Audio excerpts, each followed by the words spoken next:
This is the Son of the Law podcast.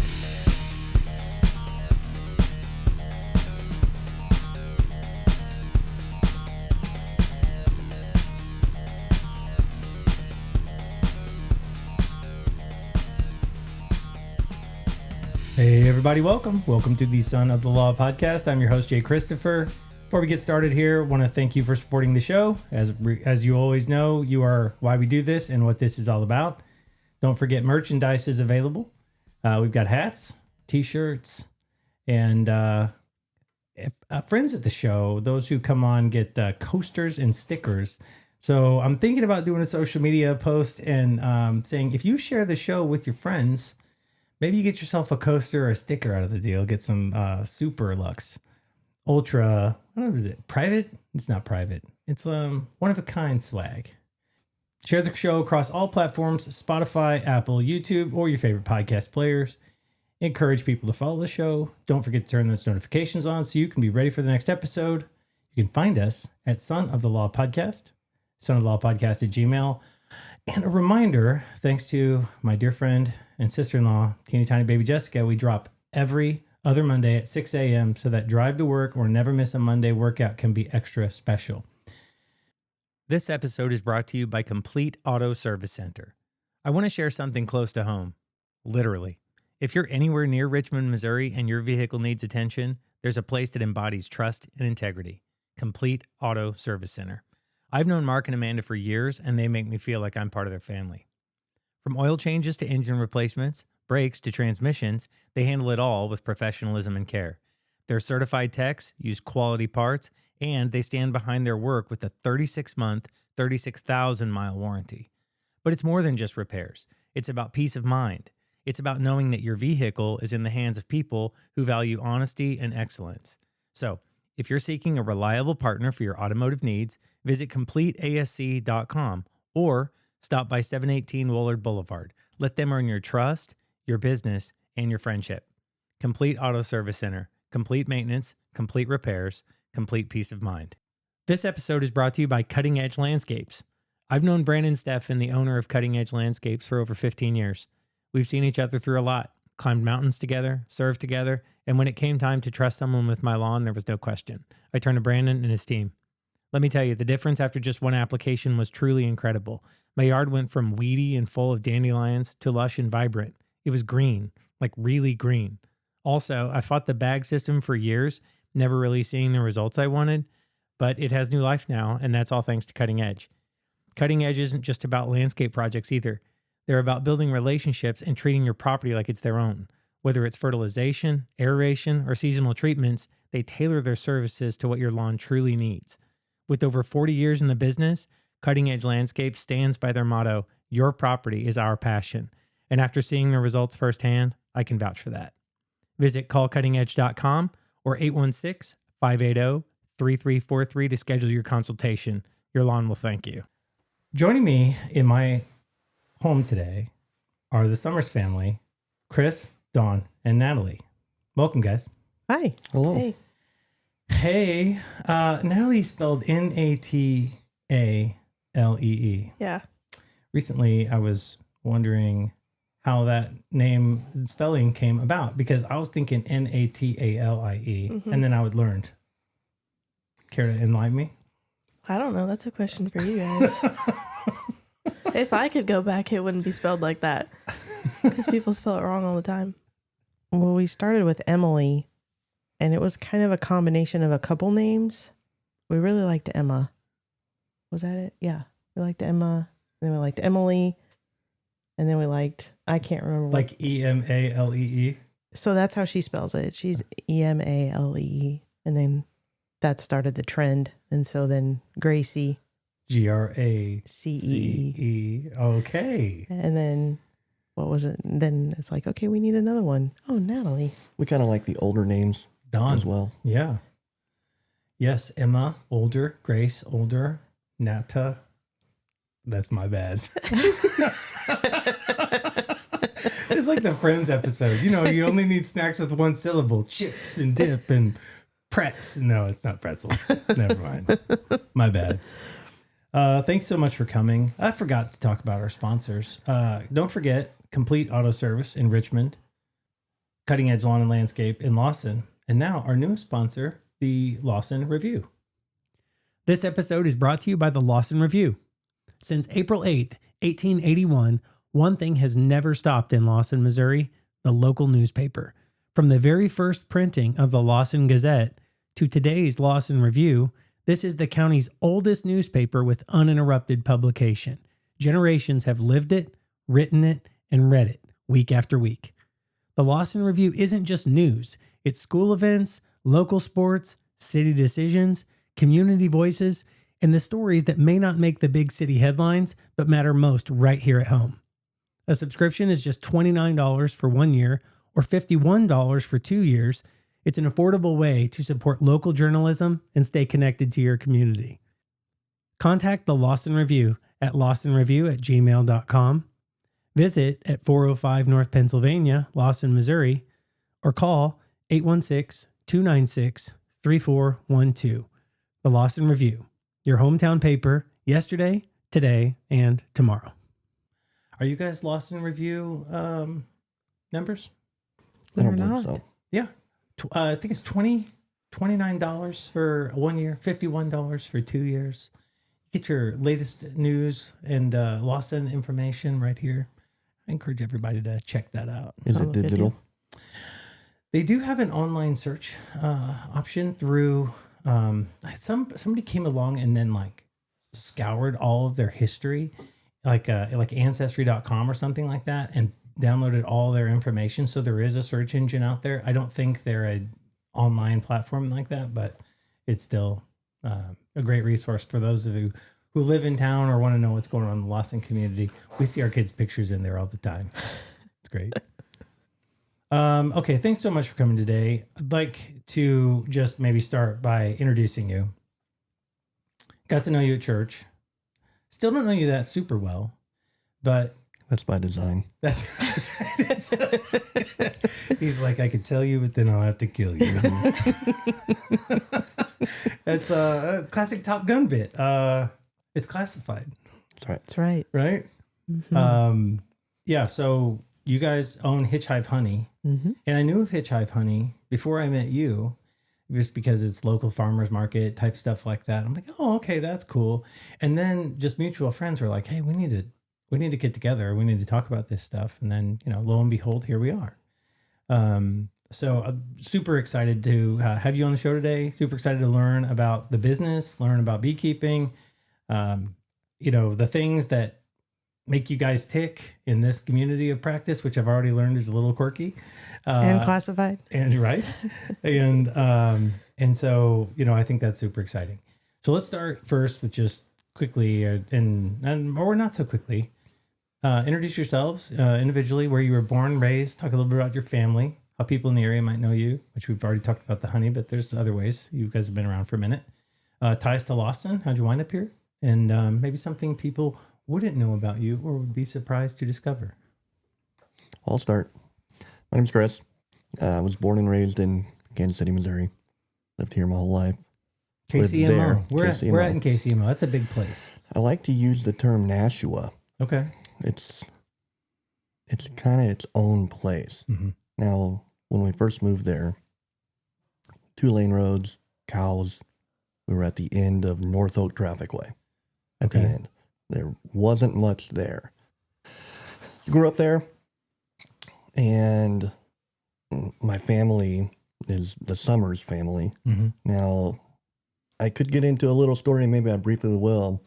The Summers are actually somewhat known Wood Heights area, Oh, okay. down O Highway, Excelsior as well. But my great-grandfather was here, and then his father. So we've got generations here. Oh, wow. I went and bought tomatoes one day. I was driving down O Highway, and the guy had a farm stand and said, I'll take whatever you got. We wanted to make soup and stuff. So he went and grabbed buckets, and we were just, I love talking to the older generation. Mhm, mhm. You know, hey, let's sit down, tell me a story, Yeah. anything. And we got to know each other a little bit and told him my name. He said, hold on. He went in and got his wife His wife comes out and says, "What's your last name?" Turns out she's the sister of my great grandfather. Really? Yeah, So what does just that make it? randomly. That's like a great aunt once removed or something like that. I don't know. Something. we figured it out once, but when that happened, that was the summer after we moved out into the country here. We've been here going on 10 years now. And I got home and told Dawn, I was like, that conversation felt like we're coming home. Yeah. And we've never been here.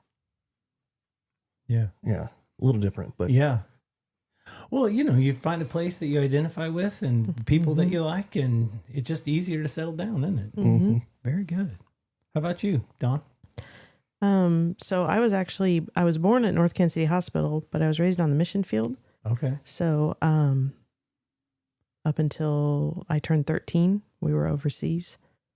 And So if you listen to our most recent episode, or one of our most recent episodes with Jesse, where we say you got to do Christian words without do whatever. No, there's people who don't know what the mission field is. What is the mission field? okay, so my parents' employment was to go to other countries and share the evangelical Christian message with Muslims. Wow. So we were in Morocco, North Africa, and also Belgium for a long stint. So something most people wouldn't probably know about me is I grew up in the French public school. So speak fluent French, or did. Do you still? I mean, like, could you like pick it up real fast? Yes. Probably if you needed Yes. to. And these were your formative years, K through 5. So you. All the way up through 6th grade. Yeah. Okay. Wow. Yeah. Preschool to 6th grade. So, and then we moved back here locally summer before my 7th grade year and got involved in our church. They were our sending church, which as missionaries, you kind of have a main church that is your main support. Got involved at church, and that's actually where Chris and I met in high school. Really? What church was that? Avondale Baptist Church down by North Kansas City area. Okay. So we met there. Our grandparents were actually really close friends. Yeah, it was really weird. And my mom used to spend a lot of time with his aunt in high school. So like there's like some really weird like What a small world, right? connections. Yeah. Yeah. So Well, that's not unlike a small town like Lawson, a little bigger place, but yeah, still relationships. The world gets smaller every day. it does. It does. Yeah. So How about you, Natalee? Well, I pretty much have grown up in Excelsior, but we were in Liberty for how long? national sure. area. Oh, I just know it as Liberty. But pretty much just been in Excelsior. So I really, for the most part, only know like kind of being out in the country. But I don't know. I don't feel like I have a whole lot people wouldn't know about me. I'm pretty basic. Pretty Like, I don't know. A lot of people don't know I play the piano. I don't talk about it a whole lot, but that's fun. Where'd you go to school? Oh, I'm homeschooled. Yeah. Still. What grade are you? I'm a senior, so I'll finish hopefully in April. Okay. Congratulations. Thanks. That's super exciting. Mm-hmm. And budding family business, so know right where you're going. Uh-huh. That's Yep. exciting. All right. Well, thank you. As you know, we got to know you now a little bit personally. So now we're going to get to know you in a new way. Most people, when they, like, you can look at the analytics on the show and you can see when people drop off, so people stay for the rapid fires. And they want to know what you have to say. So these are some very polarizing questions. I enjoy them. Thank you. You'll make friends or enemies. You never know. Maybe sometimes it's frenemies, depending on how somebody makes a sandwich, if they're a cat person or a dog person Right. or whatever. We're going to get you to weigh in on some of these. If you have to get kicked somewhere, what's worse than getting kicked in the butt? I'm a guy, figure it out.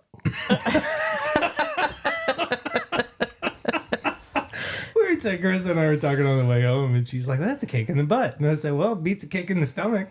Yeah. So I was like, literally though, if you get kicked somewhere like the butt, that's a little padded. There's other Yeah. places I'm that thinking aren't shin.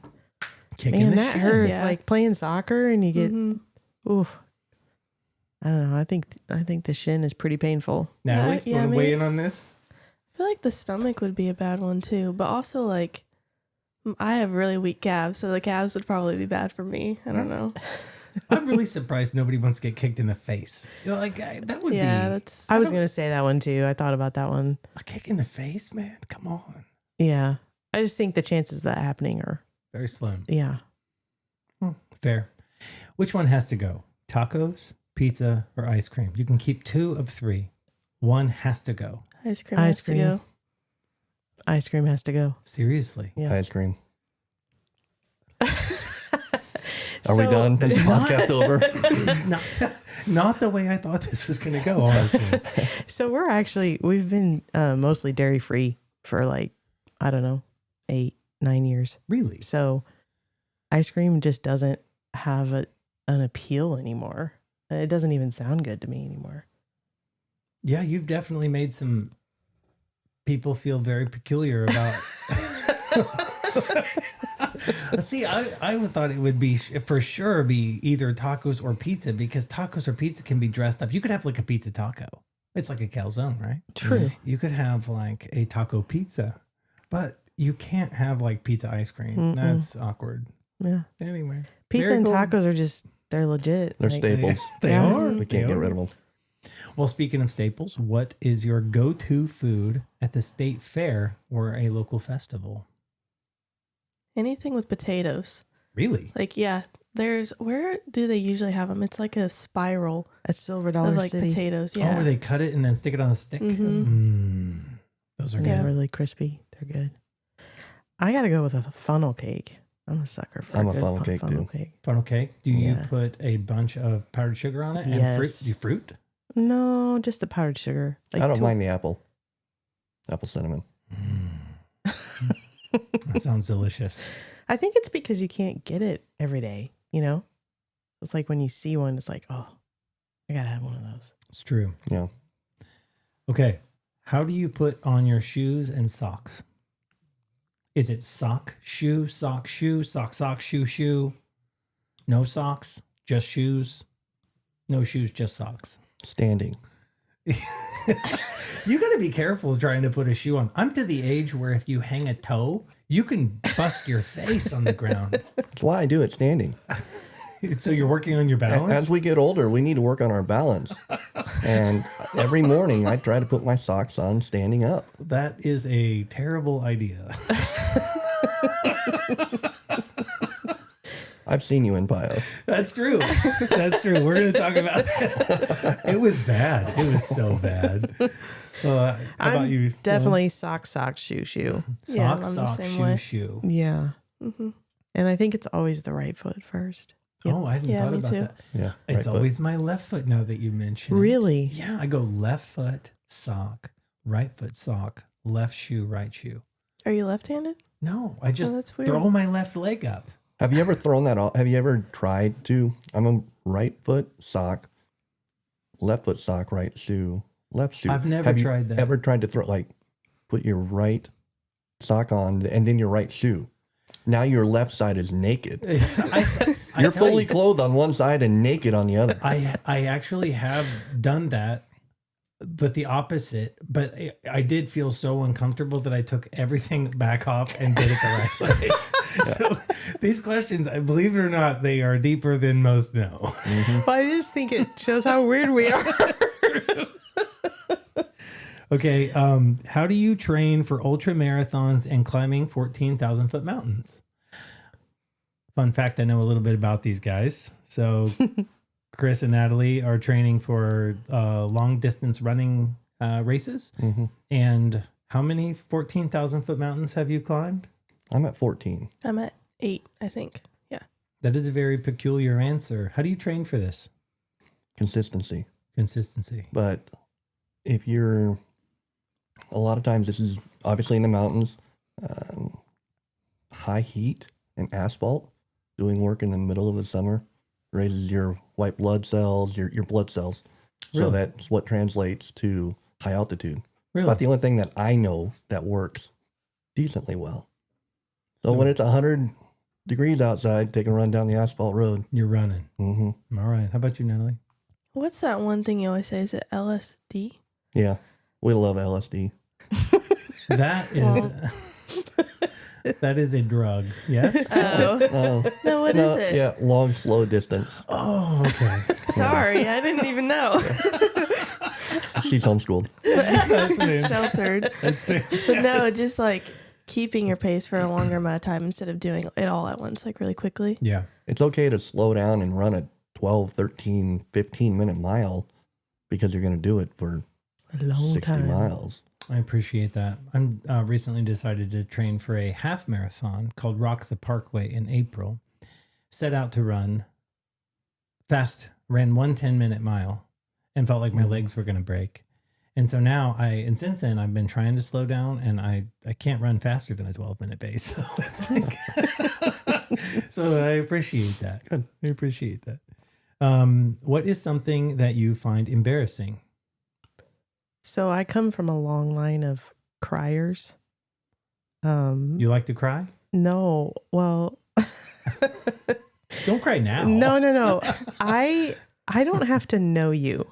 If you cry, I will cry with you. You're a sympathetic crier. And my brother and I joke that there's something deformed in our tear ducts because like I have no control. So it's a sympathetic cry. I guess. I don't know what it is, but I can't tell you, there's been so many times where I was like, please don't cry. Please don't cry. I have no control. I mean, Interesting. it could be a stranger on the other side of the room. You just And see they're them crying. crying and you Yep. cry. Yep. Wow. And sometimes that's really embarrassing. I could see that. I'm a sympathetic puker. Oh, If I see somebody doing that, man, it's like, I'm like, this isn't going to be good. I gotta get that's away. not good. I gotta get away. Did you ever see the movie Goonies? Goonies. Yes. Oh, he's talking about When all we the were in the movie theater. And and people are puking everywhere. That's one of my favorites. You haven't seen that? I Natalie? have seen You it. have- I well have. done. Thank you. Oh, very cultured. That's a great flick. One of my favorites, actually. It's a good one. Other embarrassing tales? I don't get embarrassed, honestly. Really? No, but I do get embarrassed for other people. Okay. Yeah. Like, once Like removed. when I cry, he's embarrassed for me. I'm just gonna sit over here and be embarrassed for you. Yeah. That's so true about you. Mine's Natalie? eating in front of people. Really? I hate it. You I'll don't- do so much to avoid it. Really? Hmm. That's interesting. Yeah. Well, as somebody who's had dinner here recently, I, know. appreciate you very much. Thank you for trying. Uh-huh. I know She that said it was delicious. I know that It was was difficult. Okay, well, I wasn't sure. It's you never know when we have. It was I hit the table. You never know when you have. Some people are like against deer steak, and we have deer steak. We like it around here, so it's like, oh, okay, great, yeah, we'll do it. But not everybody. You never know. You're never quite sure. Which child was it? Was it Gracie? Mm. That's what she would pick for her birthday dinner. Was deer Serious? steak. How about Every that? year, never failed. You know, this culture we live in, there, people don't. I think people are so removed from their food, and maybe a little tie into your honey business here. They don't really see the work and the process that goes into the production from farm to table or slaughterhouse to table, you know, and it's colorful. So they at some point you realize that venison, you know, flying game birds, natural honey, right, is really the way to go. It's most organic, generally leaner, healthy for you. And they have flavor. Yeah, They have flavor. yeah, A venison steak has the term gamey gets used.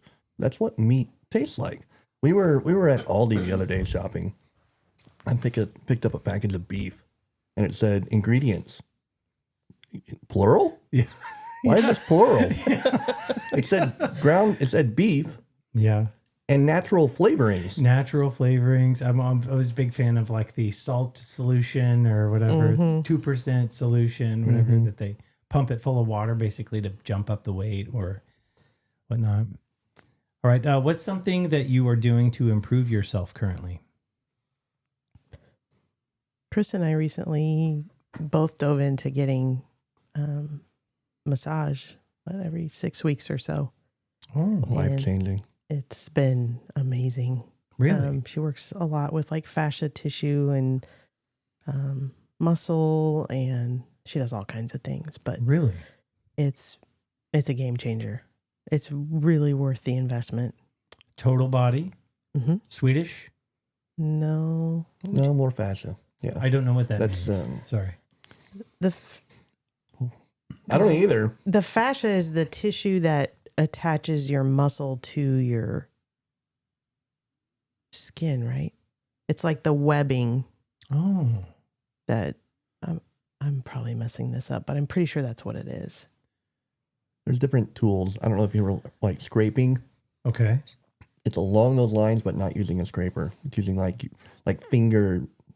It looks like fingers, but Mm-hmm. it can be somewhat deep, Mm-hmm. but it's not like a deep tissue Yeah. massage. Well, I've seen the different therapies with, the cupping where they put like, Oh, the, she does that too. yeah, or where they stick you, acupuncture, Oh, I do that different too. things. Yeah. Yeah. So lots of homeopathic remedies. I like it. Yes. Care to wage answer here, Natalie? I don't Something you're doing to know. improve Maybe yourself? I'm doing a lot more stretching now when I go to the gym. I guess that's Mm. one thing. And I've noticed a big difference too. Like I'm a lot more flexible already. So Very just good. stretching before and after workouts make a difference. Yeah, it's easy to just get in there and do the work and get Mhm. out. But when Yeah. you're talking about running long, slow distances, Yeah. and you can tighten up, believe it or not. Very good. Dogs or cats? Dogs. The older I get, neither. Really? Yeah. That's a Dog. lie. You love our dogs. Yeah, when they're gone. No. I loved that dog. It's Yeah. Although I have never been a cat person, but Mhm. the older I get, the more interest, like a barn cat, interests me. because of just their function. Yeah. Mm-hmm. Yeah. And you can walk away from them. They can stay in the barn. It's true. You can just leave them. Did you know that if you died, though, the cat would eat you within 24 hours? What? Seriously, you can look it up.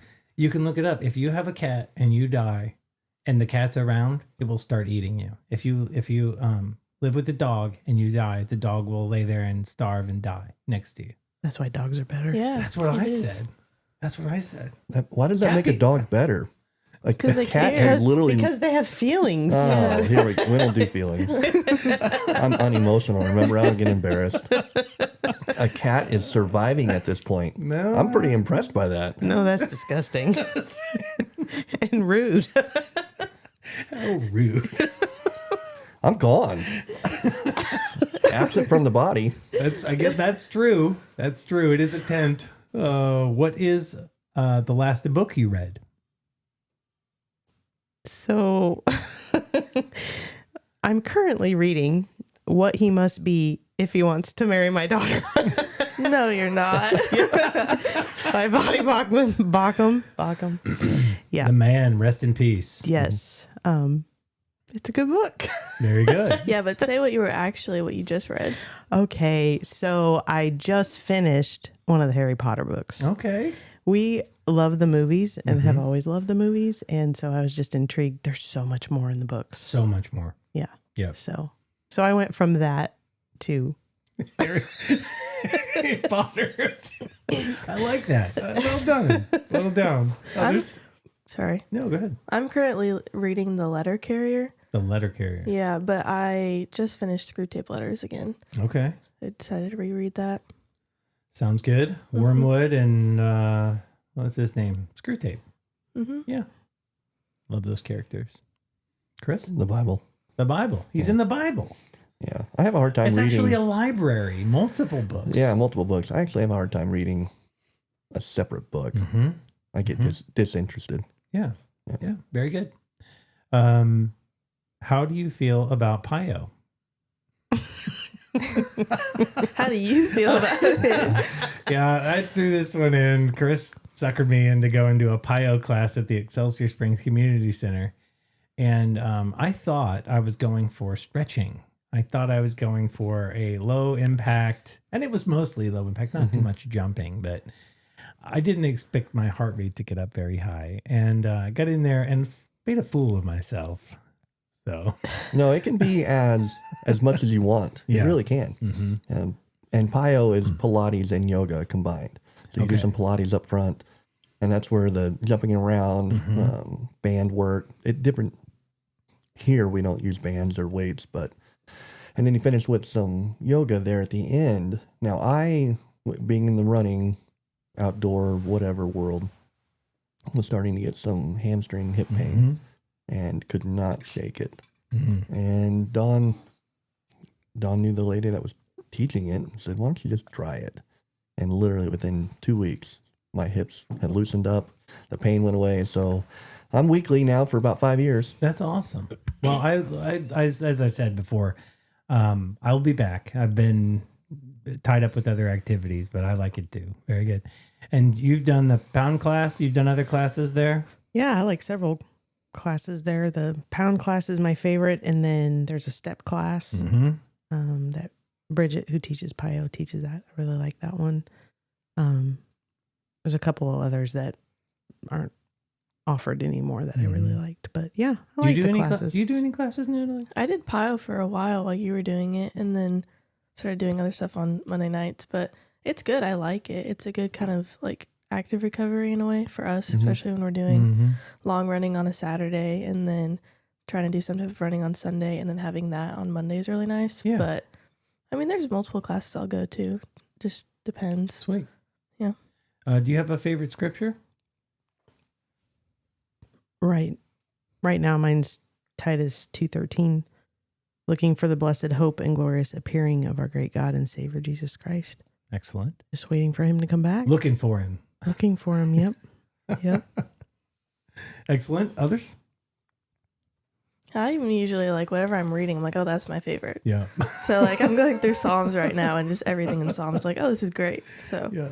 Yeah. Unless you get to those imprecatory ones where we talk about spilling your enemy's guts and that's like, yeah, I'm not sure that's my favorite. Chris, you got one? Yeah, Don and I are kind of in the same book here.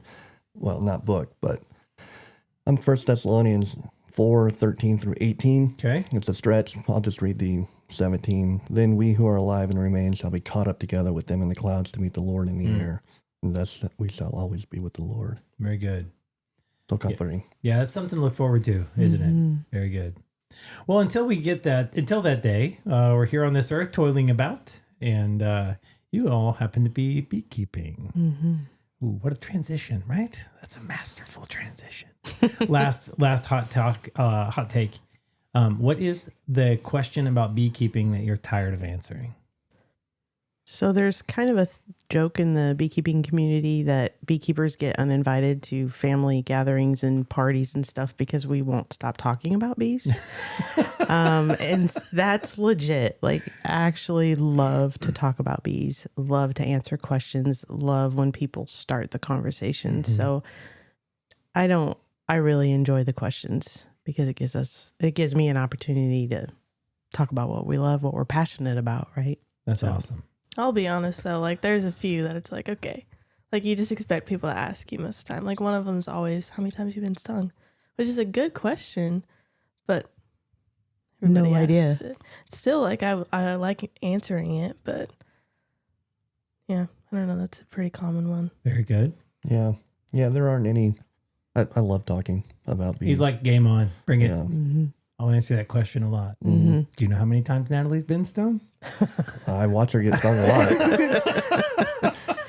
I've watched her get stung on many YouTube videos. I'm on like episode 13 of the 220 now. Yeah. Oh, And nice. it takes a while to get through them all, but yeah, but you get stung in about every video. Yeah. Yeah, your answer should be, do you mean today? Yeah, that's usually what I say, like within the last week, because I have no idea how many times you've been stung.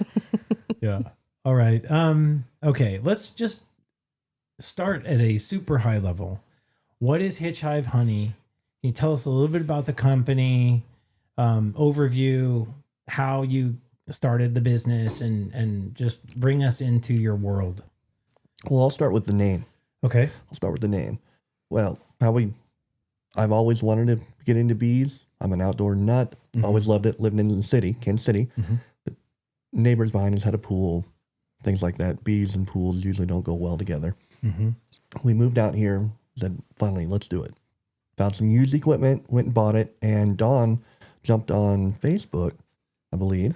No, it was actually a homeschool co-op. Homeschool co-op, there we go. And put out there, hey, if you guys see a swarm, bee swarm, hanging in a tree, anything like that, let us know. We'll come get it. And very quickly, so we picked up the equipment one day, and within like 24 hours or so, they hit us up and said, we've got bees. Can you come take a look? We don't know what's going on here. It's in our truck. Right. Oh, that's okay. Whatever. Yeah, we'll come take a look. So we get there, and there's a swarm of bees on the back of this guy's truck. He had driven from Riverside area to Platte City with bees hanging on the bottom of his truck. Oh my gosh. Yeah. So we get there. I crawl underneath, and they are attached to this guy's receiver hitch. And this is just a swarm, or It's a they swarm of actually had bees. a nest there? Yeah, no, a swarm had landed on the backside of his truck and had landed on his receiver hitch. And that's our first swarm that we have ever caught. That's our first set of bees we've ever had. How about that? And hence we came up with the name Hitch, Hitch, Hive, Honey. Hive honey. How about that? That Very was cool. Chris's. That was Chris's creative. We tried. Yeah. Well, I like it. Do you still have that hive? No. No, they fly away Or or they die. Yeah. Yeah, I'm sure that's a Yeah, that was almost Sad 10 years day. ago. yeah. How about that? Yeah. And that was more just you. Like that was he wanted bees. He'd done the research. Like that was more, I mean, we went with him to get them. Well, I was kind of just known for always following him around with everything, just because why not? Yeah. So then when he decided like to get into beekeeping, whenever I was like, oh, I want to do this too. So it was actually kind of the two of us that started it, and then we kind of got you involved in it because we like the actual like working the hive and everything, but talking to people, getting your business out, we were like, no, we're not going to do that. So she's the one who kind of That's does how all I that. got drug in. They're the introverts. They just want to work bees. Yeah. And then all of a sudden it's like, wait, we need to sell this product. We need to get our name out there. We need somebody to do that. That's right. Guess who? Yep. Dawn to the rescue. Yeah. That's awesome. So you've been in business for how many years? So this year will be our 10th season of having bees, of being beekeepers. And the company's gone through many iterations. I think you're trying to grow now. We'll get into some of these questions down below, but I mean, that would be a great story. You're also are you hobby farming, or is the beekeeping the hobby farming, or is the hobby farming community just really interested in beekeeping? So actually COVID kind of just was a big part of, people were at home focusing on gardens, getting chickens, getting goats, doing all the things. And beekeeping is kind of one of those natural pieces of it. It's like, oh, I've got a garden, or I've got fruit trees, I should get pollinators. And so beekeeping is kind of a natural part of that. And so there was a big increase of interest during COVID. And also, prior to that, it was almost, the concern was that it was a dying profession. Really? We would go to beekeeping conferences, and the majority of the people in attendance would be men age 65 and up. And it's like, whoa, so the beekeeping community itself is very passionate about getting younger people involved. And so then with COVID and just this movement of homesteading and all of that, there's a lot more young families, and it's been really cool to see the shift. Very cool. With it, yeah. Very cool. And you have a budding, this time, growing YouTube channel, yes? Yeah. Called Beekeeping with Natalee. Yes. Natalee. Can you tell us about how you guys got started in YouTube and the channel overall? That was, again, your idea, wasn't it? Yeah, it started, we were collecting another swarm, and for some reason, I told Donna, like, we should do a live. People are asking questions. So she jumped on Facebook and did a Facebook Live. And people just started asking questions left and right. And that went really well. And people, after the fact, were like, when are you going to do another one? Mm-hmm. And I started looking into it. I had already been on YouTube researching bees, and we'll get into that here later. But it quickly turned into, there's plenty of 40-plus-year-old beekeepers on YouTube. Yeah. Nobody wants to listen to another 40-year-old man talk about bees. Yeah. Natalee, what are you doing today? Yeah. That's literally how it went. Like one random day, I was just like, let's go up and film a video. I don't even know what we filmed. But we started with it being like, I thought it had to be this like edited, amazing video. And it's not. Like the people that are watching it are just beekeepers that want some quick information or they just want to follow along with what you're doing. So we just do like one clip videos that are usually about 8 minutes, and that's what works for us. I mean, it really only takes us 20 minutes to film it and then just to upload it. But it's really the way that I was able to get out there because other YouTubers noticed that like I was starting to grow on there and then decided to help me out. And that's the reason I go to all these conferences and speak, honestly, because that's how I got out there was YouTube. That's peculiar. And it really is like the effort and aim for this show, right? We want to highlight small town people with big stories, right? I mean, I think it's an incredible story to just start with a Hitch Hive, move to, this community of practice, and then ultimately this budding YouTube channel flourishes out of the deal. I mean, it's awesome. Super cool. Like we've really never had much success with any other platforms. Like really Instagram, I've not really posted a whole lot on there, but it's only been YouTube that's really done good for us. So I don't know. I'm sure it's algorithm or something. Well, it's also it's quite a commitment to try to be consistent across a lot of platforms. If you can find the platform that works for you, yours is the podcast. Like if you can find the platform that works for you and put all your energy into that, you're going to have a better chance of things taking off than if you try to put it in, 5 different platforms or whatever. Yeah. When I started this journey, that was a concern I had. And then this beautiful RSS feed pops up where I can have one hosting platform. I drop it in there and then everybody else picks it up. So that's how you go from Spotify to Apple to, your favorite podcast player. I did throw it out there on YouTube though, because I did have people who said, I've never listened to a podcast in my life. But I listen to YouTube. So I'm like, all right, Joe, here we go. Here's your YouTube channel. So super fun. Okay. I realize, and just chatting with you guys, and by the way, I've talked with you about this in the driveway, but not here online. For those of you who are listening only, you can't see what these people are wearing. Hitch Hive outfits. We got t-shirts, hat. We got this puffer vest. Yeah. Looks like, it looks like a Columbia with like the Omni shield inside. This is elite. Oh, listen to him. Oh yeah. This is high caliber swag. You don't know this, but she was the one who told us all to put Hitch Hive on. Oh, hey, I'm just regretting that this isn't a video podcast now because and at you least guys would one make it of look them good. was not feeling very cooperative today. The other one was like, "What would you like me to wear?" That's right. Yes, mother. Okay, let's just at a high level for those people who don't have any idea of what it really means to be a beekeeper. Can we take 5 minutes and explain it like you would to a 6th grader?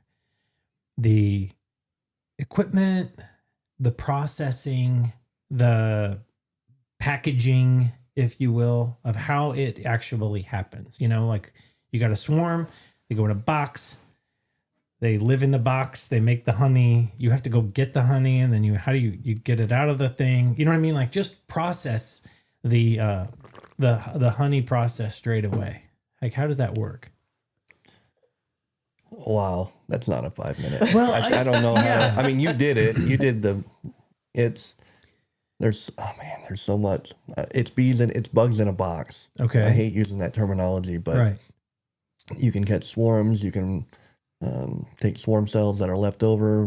We can get into that. That's not high level. We're digging deep there. Yeah. Move bees into separate boxes. They raise their queen. Go out, add more boxes, add frames, put on queen excluders so the queen can't go up into where honey could be. And then it's timing. Mm-hmm. We're learning more and more on Mm-hmm. timing things, Mm-hmm. and certain times a year works good Mm-hmm. for bringing in pollen, bringing in nectar, when they're propylizing the hive. And not high level there. We're getting more into scientific stuff. Mm-hmm. But once honey is in there, yeah, we'll pull boxes, but now you've got 50,000 bees in a hive that you've got to get out of boxes Mm-hmm. and get them into your garage, your shop. We have a honey house, and figure out a way to get the honey out of a frame that has been dried down to 16-17% moisture. Mm-hmm. So it's real thick. So you need an extractor, a way to get that honey spun out. It's a spinner. And then what do you do with the honey that's now been spun out? You have to filter it, get it into a bucket, get it into a container, and store it. Mm-hmm. Store it. How are you going to long-term store this? Barrels, Mhm. buckets, glass containers, whatever it looks like. Mhm. Will it go bad? Not really.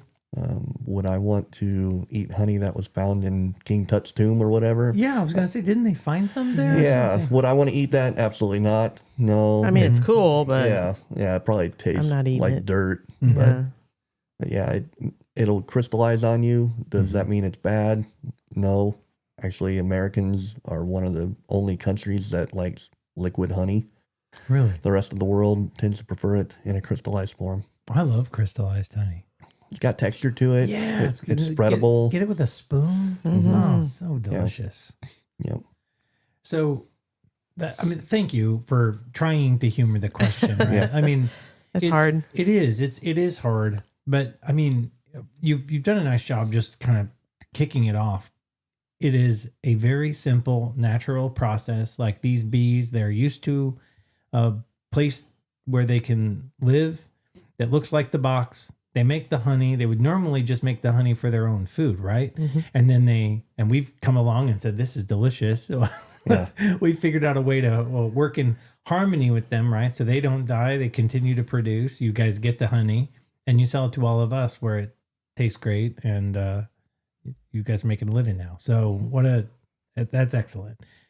Let's dive a little deeper, and we're going to go a little deeper.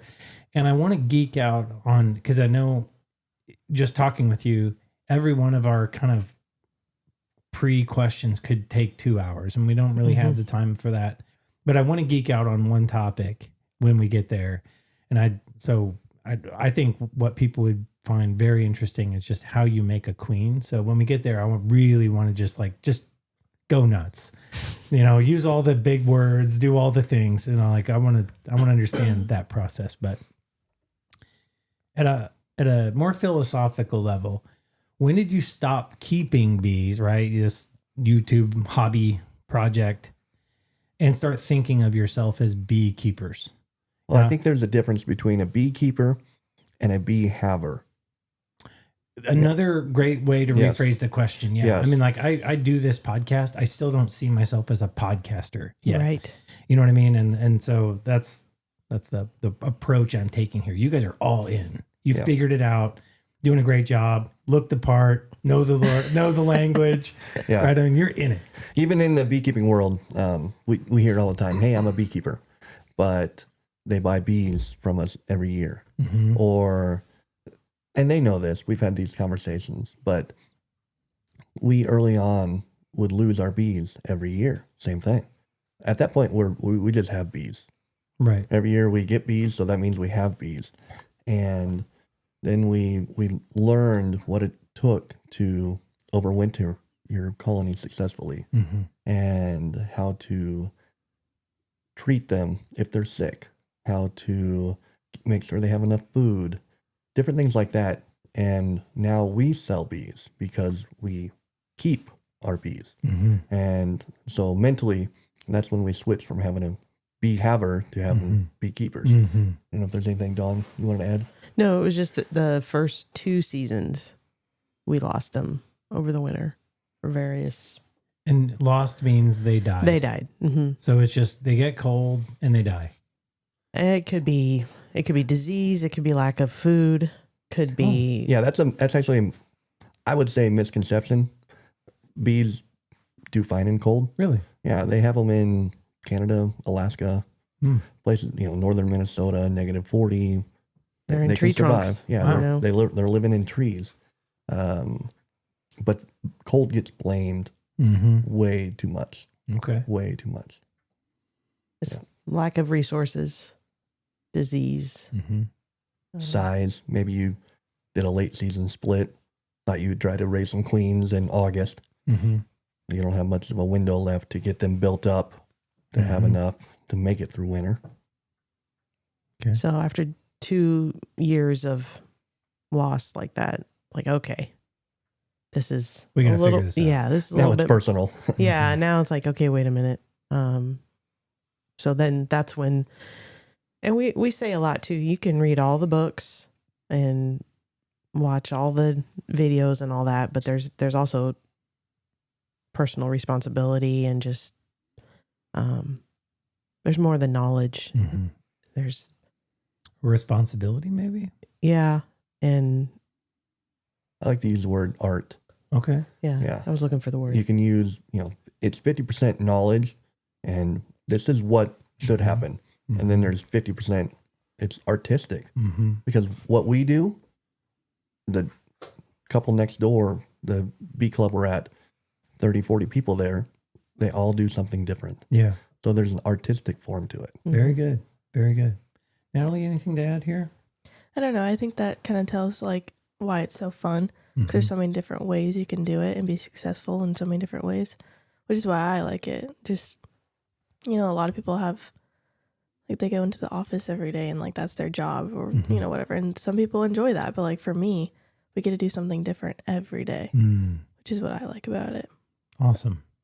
Well, speaking of the guy who goes into the office and says, this isn't for me anymore, Chris, you left another profession to do this. You're doing it full time now, right? Yep. And, what did beekeeping give you that your previous profession kind of couldn't? Yeah, I was in the corporate world for a solid 25 years. And beekeeping, it's like a deeper faith, real connection with people, with creation, the daily routine of getting up, going to the office. Like Natalie was just talking about, that was my life. Granted, like I mentioned earlier, the alarms, I did alarm work for 25 years, but I was in a different place every day. So I enjoyed that part. But at the end of the day, I worked for somebody else. I had a number I had to meet, and I had to show up 8 to 5 and do the same thing. Yep. I couldn't tell you how many door contacts. If I never saw another door contact, that'd be great. I'd love that.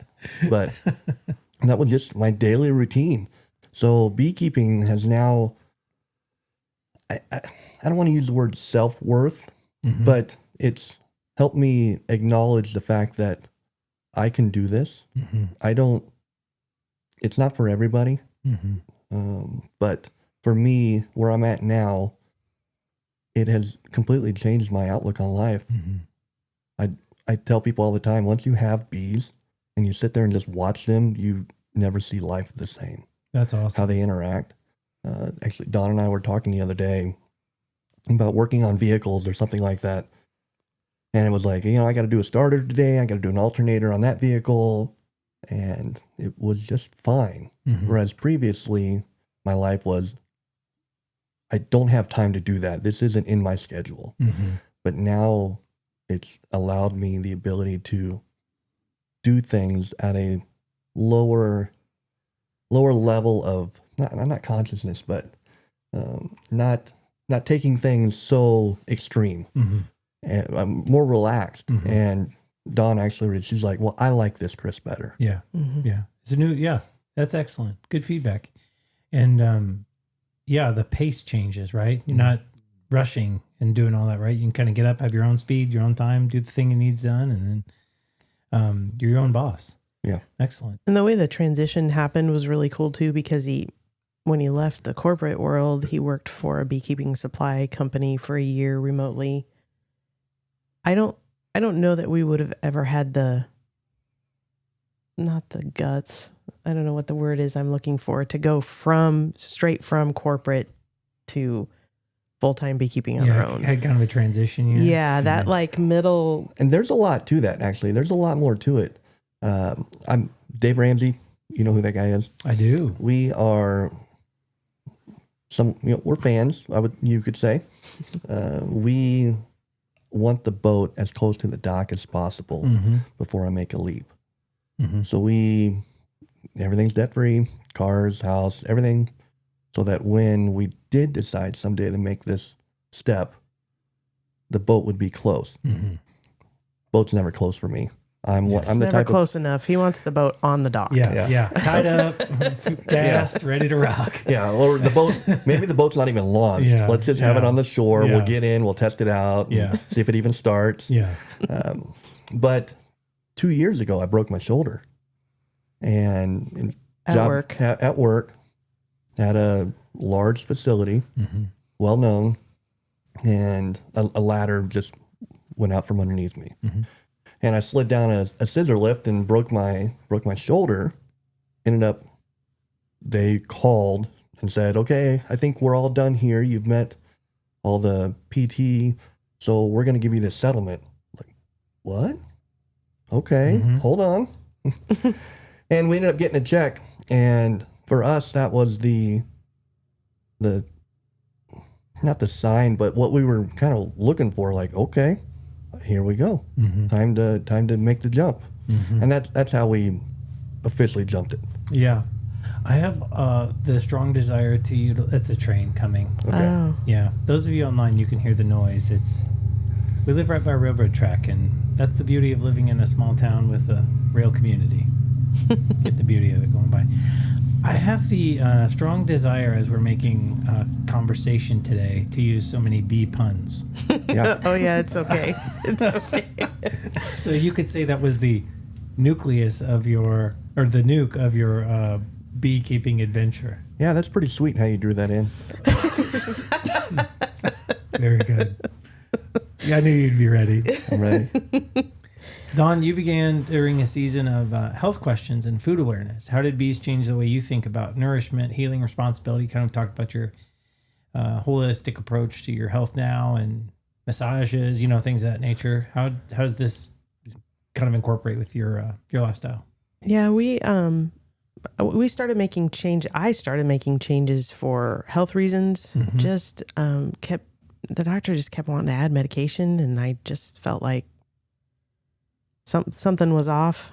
I didn't want to jump into that, so started doing some research. Chris did a lot of research too, and just made some changes initially, just dietary changes.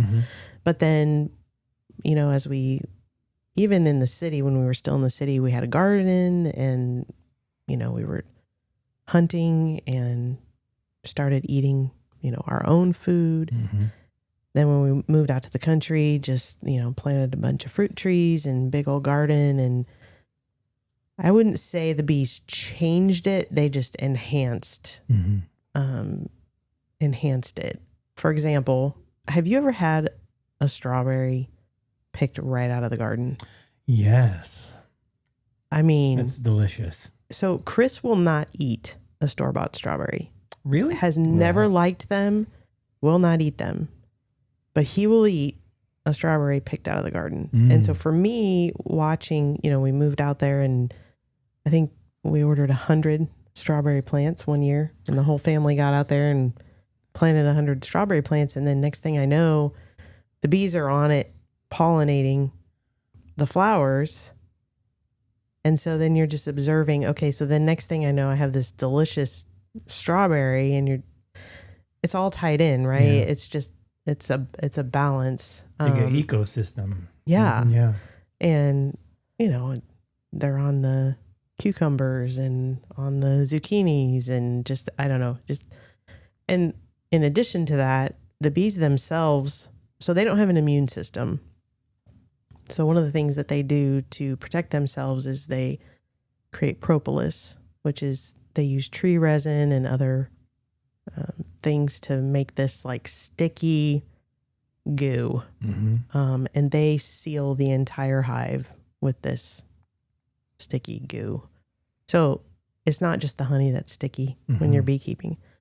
So they basically create this whole Envelope to protect themselves. Really?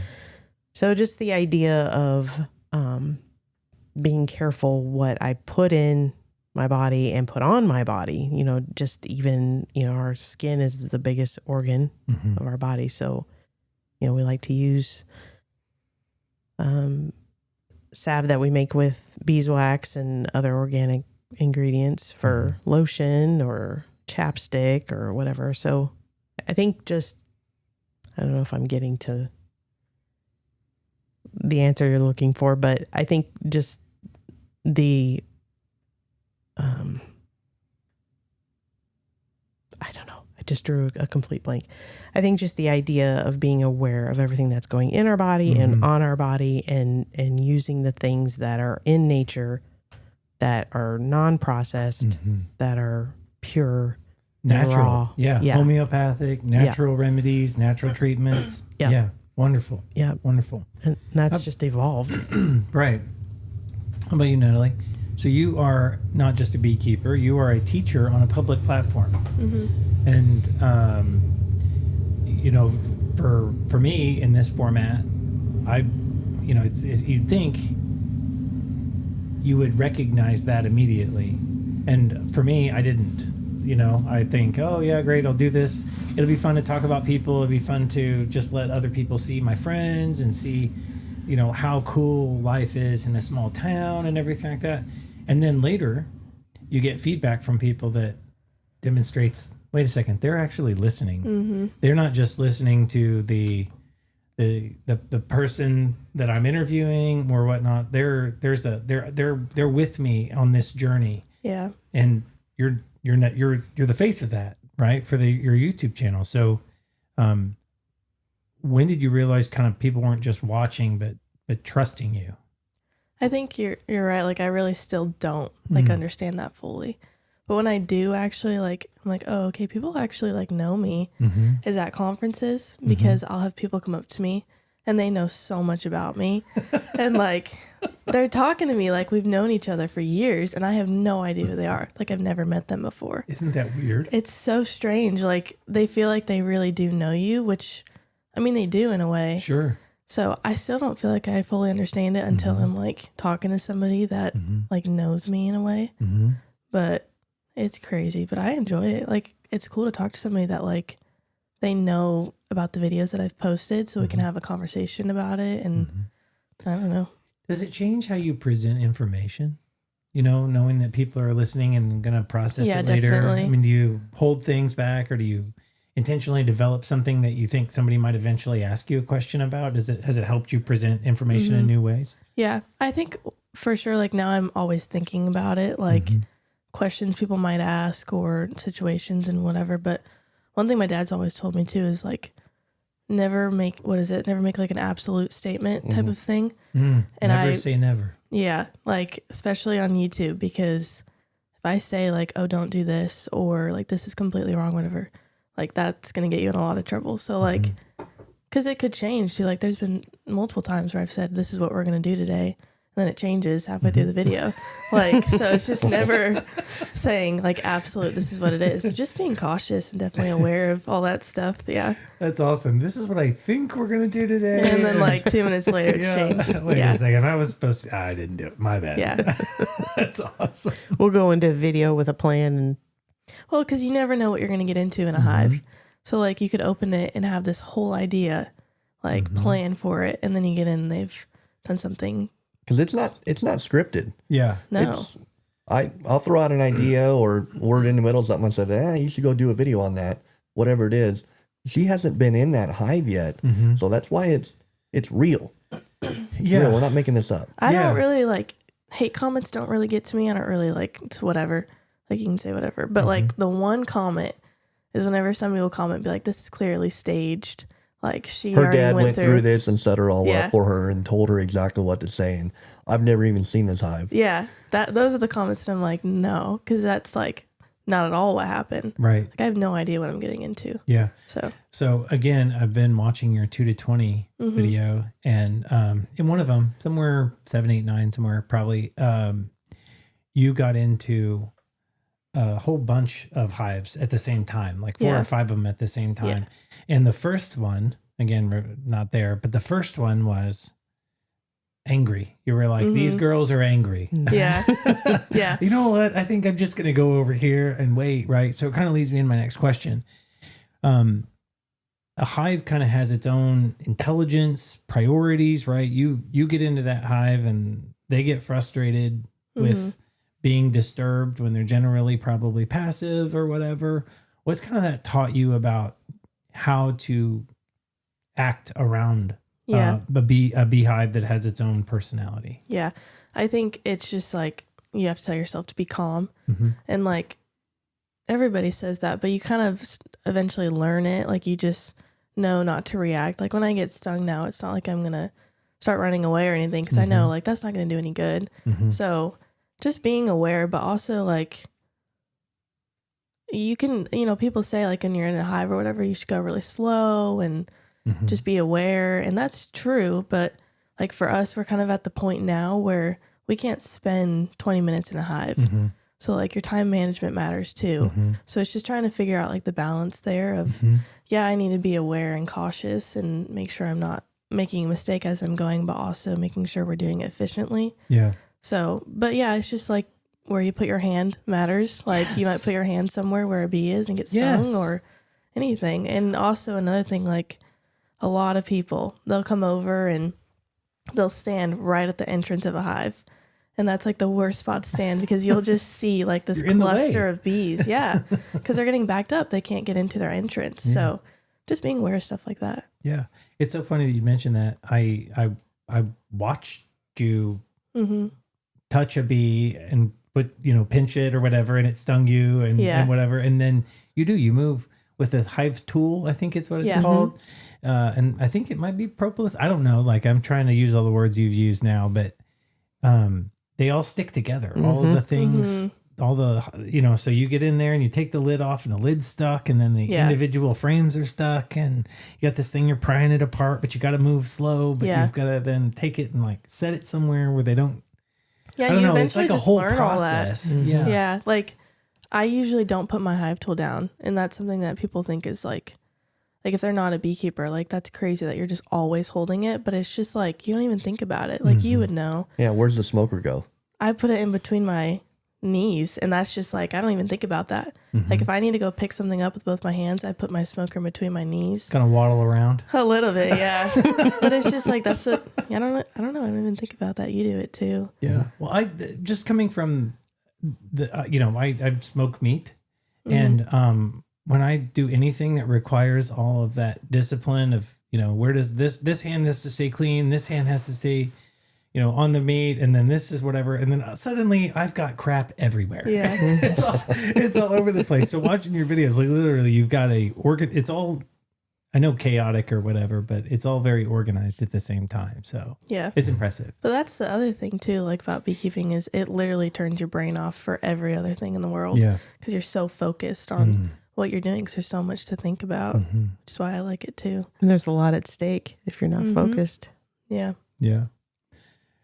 Chris, we were talking after PIO class one time about, and you made a joke about bees being communists. What do you think bees reveal about individual sacrifice, shared purpose, and survival? How do they work together in that communist-like approach? Yeah, it's not individual. It is, but it isn't. At the end of the day, it's an organism. The hive is an organism, and then you can expand that. We've got multiple yards of bees. Now a yard is an ecosystem, an organism of that yard. And I really, they're collectively working together, all in different roles throughout their entire life cycle. but they have one goal, and really that's to reproduce. Mm-hmm. And whether that's in honey season, that's excess, but they all have their own roles. And by no means am I here to preach. That's what Gil I Am is for. Yeah. But it's I've made mention to creation and things like that. For me, it's like looking at the church. Yeah. We have our roles. Our roles are going to change, and we want to reproduce. And that's how I see things. Everything kind of filters through that. But they are working not for themselves. Right. It's not for themselves at all. Very good. They will die for themselves to save the colony. Mm-hmm. Mm-hmm. Yeah, I love that. Is it true that when a bee stings you, they die? Mm-hmm. But Because that's just honeybees. Yeah. Like a wasp won't die, but a honeybee. Unfortunately. Yeah. they have a barb on their stinger. yeah. So when they sting you, the barb goes in and it gets stuck with the venom sac, and that's you can see it pulsing, and it dies. It's a die. Yeah. Okay. Now there is that's just the worker female bee. Okay. The male bee doesn't even have a stinger. Really? Yeah, you can pick them up, play with them. They're just a fuzzy insect to play with. They buzz. They make you feel weird. That's awesome. And then the queen bee, she has a stinger, but no barb. So she can sting multiple times. But Really? rarely does. Yeah, I've never been stung by a queen. Natalee has. Mm-hmm. Yeah. Really? Yeah. They're not known for stinging because their abdomen is that really what it is? Yeah, it their just abdomen's so can't big. really The only time they sting. really want to sting is to kill another queen. That's Okay. like one way you can look at a honeybee. I don't know if you noticed this, but like if it's on our shirt or something, I can tell when she's trying to sting because she's more like crunched up almost. You can just tell that she's trying to, but like a queen can't do that. Interesting. Dawn, you don't, we've talked about this a little bit. You don't really own bees, right? Sometimes they leave you. You have bees, bee owned, right? Beekeepers, bee havers, right? They can leave, they can die. How does this shape your understanding of stewardship versus control? So this was one of those questions that could be Yeah. a whole podcast. Yeah.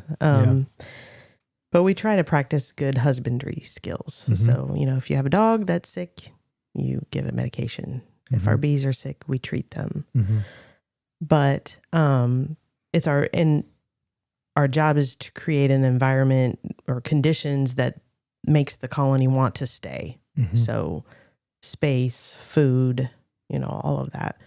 But there are certain levels of control also. I mean, we want them to create more honey. We want them to, we've done pollen trapping where we collect pollen. It's good for us.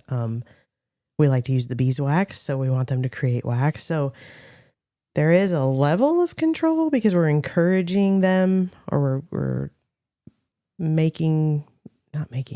trying to allow conditions for them to desire to do those things. But at the end of the day, the bees decide, really. Yeah. I mean, so it's a balance. Yeah. At the end of the day, it's a natural process. That we are interrupting, right? Yeah. So, yeah. So it's a balance. Right. Of both. Well, and I appreciate that, right? Because if you don't know it, you can't grow it. If you don't understand it, you're going to maybe even do something negative and result in something that you did that costs a hive to die, right? You tried to split it in August or whatever, and it or we take all their honey. Yeah, or if we take all their honey, they have no resources, right? Right. So you have to think about all of that, and I'd like to maybe transition now into those things that you might have to think about. At a recent event, you talked about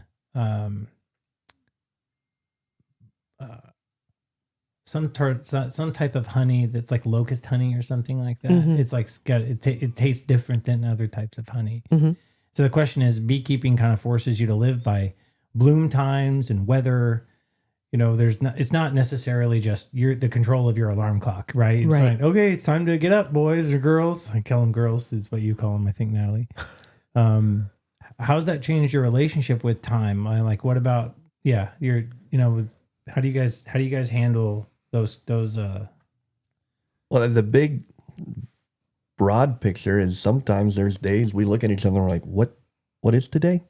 What day of the week is it? yeah. What are we, is there something I have to be at? Yeah. What do I have to do today? Yeah, because we don't pay attention to times. 8 to 5. That sounds glorious. It's amazing. All the days end in Y, so they're all the same. Yeah. It's just we wake up and we have a general plan. No, we don't. We never do. I wake up and walk out, and then it's just, okay, we're going to do this today. Okay, well, I had a whole She plan. doesn't have a plan. No, I Her really plan don't. is going to the gym and And Well, then wait that's a it. minute. In her defense, she will ask you ahead of time. I'll ask, like, What's okay, next tomorrow? week, what are we thinking? He doesn't know. man, in the B world, next week is next year. It's a long time. Yeah. Yeah. It's a long You really, time. you have general things that you want to try to do. You just can't do them. Yeah. Well, that's the other thing. We might have a plan, and then it'll get completely changed if something happens. So it's like, I guess we just don't even try to have a plan at that point. We I mean, just if kinda it's go into it. Pouring rain, the plan is out the window, Yeah, you're doing something else. So, and to go with your question, I never, ever paid attention to trees and plants and weather like I Like, do now. I think you said the weather app is like our best friend Really? because that's going to determine so much, not only when we can work and all that, but also like what the plants are going to be doing. Like one of our really good flows, black locust flow, is really determined by how much rain we get. Really? Yeah. It can So- completely wash out the flowers. The way the flower hangs off the black locust tree. We get a strong storm, it can literally wash out all the nectar. They may look great, and you may get a phone call, you got some black locust honey? I don't. Yeah. I don't, because it rained too hard. But like right now, the maple trees the buds on them are starting to swell. Right now? Right now. Mm-hmm. Yeah. In January? February? February. Yep. February 12th, a couple years ago, they were completely open and the bees were bringing in maple pollen. That's next week. Yeah. That's next week. So And it was 6 below 2 weeks ago. Right. That's the world we live in. So I use the term indicators. We use indicator trees, indicator plants. We know what's about to happen. I don't know the date that it's going to happen. I can't tell you February 12th, the maples are going to bloom. So we're going to drop pollen substitute on them because it's going to get cold again. It might even snow. But we're going to keep that brooding process going. I don't know that. I just know general February, the 2nd to 3rd week, maybe 4th week, the maples bloom, and then red buds bloom, And it's on. and then crocus, and then dandelion, and then peach trees, red buds. I know the cycle that it goes through. But that's why it's good too for like every year if we try to kind of, you do it, but like document a little bit of like what's blooming when. So that the next year we can go back and look at it and be like, okay, this is what it was like last year.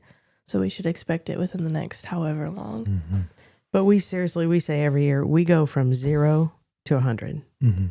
It's the winter time frame. We're not working bees. We're doing other things. We're getting equipment ready, or we're doing a lot of other things. But bee season itself, it's like when the weather Crazy. hits right and the plants start hitting, it's on. So And there's no vacation for you in the summertime. No, it's hard. maybe when the honey flow is going on, Okay. because then you can just stack boxes on them and walk away. Okay. But honestly, right now is the middle, quote, air quote, the middle of our year. Okay.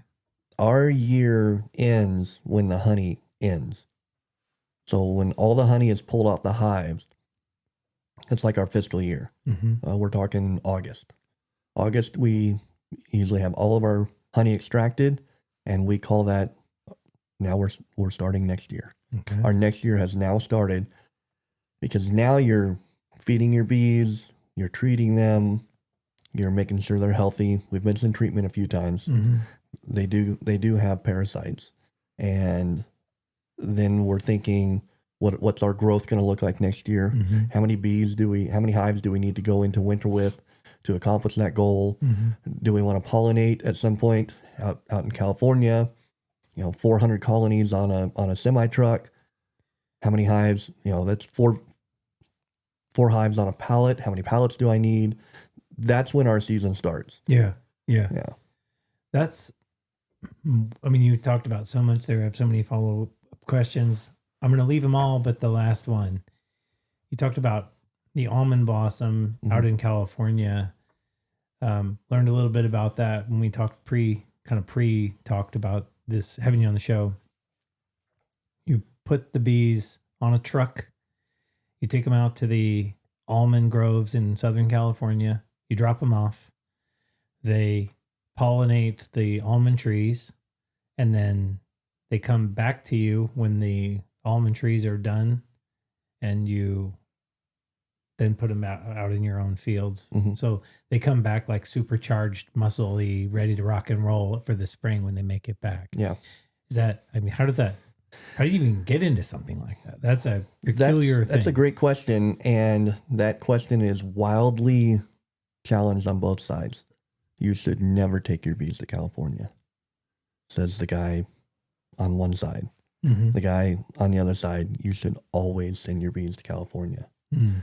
We literally have, we go to a conference, we have that in both of our ears from good friends that we have been. And reputable beekeepers. 40 years beekeeper, 40 got 1,500, 2,000 colonies. He's been all over the world.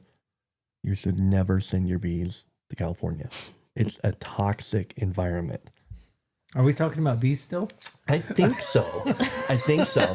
And then we've got another friend that's, 15, 20,000 colonies, up to 40,000 colonies. And he's like, you absolutely should send your bees to California. Okay. It is the most nutritious pollen on the planet. Really? That's what we get. Okay. So it's hard for us because it's like we decide, we're like, yeah, we're going to do that. And then we hear you shouldn't do it. So we're like, maybe we're not going to do it. We've gone back and forth on it for how many years at this point? Yeah. But I think we finally decided, I think we're going to work our way to hopefully send at least one truck. One truck out there, so 400 colonies, and see what it does. Yep. It's a risk management. Yep. That's life in a nutshell. And at that point, we would probably need 800 colonies. That way, if something does happen with a truck, we've all probably seen it in the news, on the paper, whatever, semi-truck of bees. Yeah. Gets in a wreck, you lose it. You do lose it. And the proverbial boat is close to the dock. Yes. Yeah. Very good. Which you cannot insure bees. Really? Yeah. You can insure the equipment and all of your equipment, but not the bees because they can leave. I'm thinking about a cow that can leave. The cow is branded. Well, yeah. Typically, and is fenced. Yeah. Okay, I guess. Yes, cows get out of the fence and you see that, but they usually are taken care of. Okay.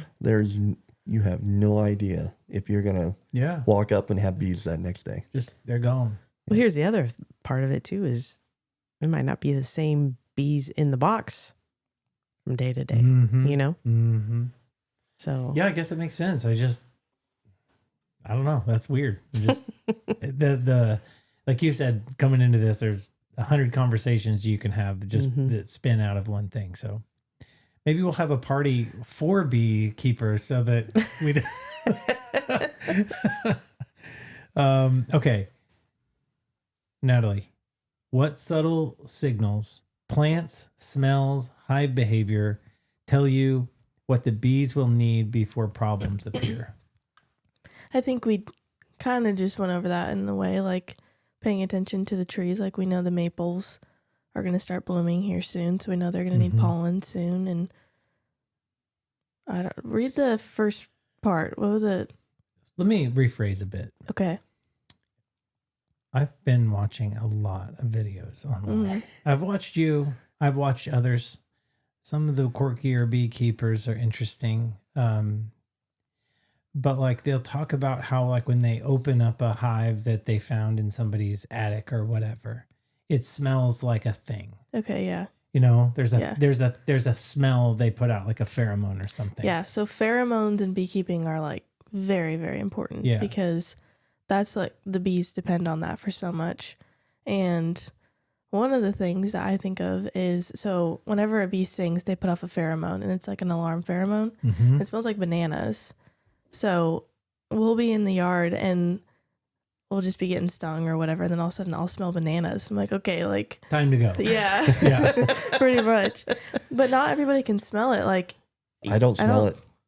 I never neither smell one of you have bananas. ever smelled it, and I can always pick up on it. Mm. But I know, okay, like, Yeah. there's an alarm pheromone for sure. But Meanwhile, she smelled it and she's taking it, and I'm getting lit up yeah, because I'm like, I don't smell anything. yeah. Time to go, Dad. But that's why, like, also it's so important to think about, like, just like what you're wearing, Mhm. like look, like perfume or lotion or anything like that. Like that stuff matters, because if it's a really strong scent, like the bees are not gonna like that. They don't like that. No, I get in trouble because I like hairspray. Oh. Yeah.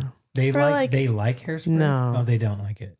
like banana boat sunscreen makes no sense, because you wear it in the summer and it smells like bananas, which is an alarm pheromone smell for bees. So like, Oh. can't wear that. They're gonna light you up. Yeah. Yeah, But- Natalie hit on a really good point on the pheromone.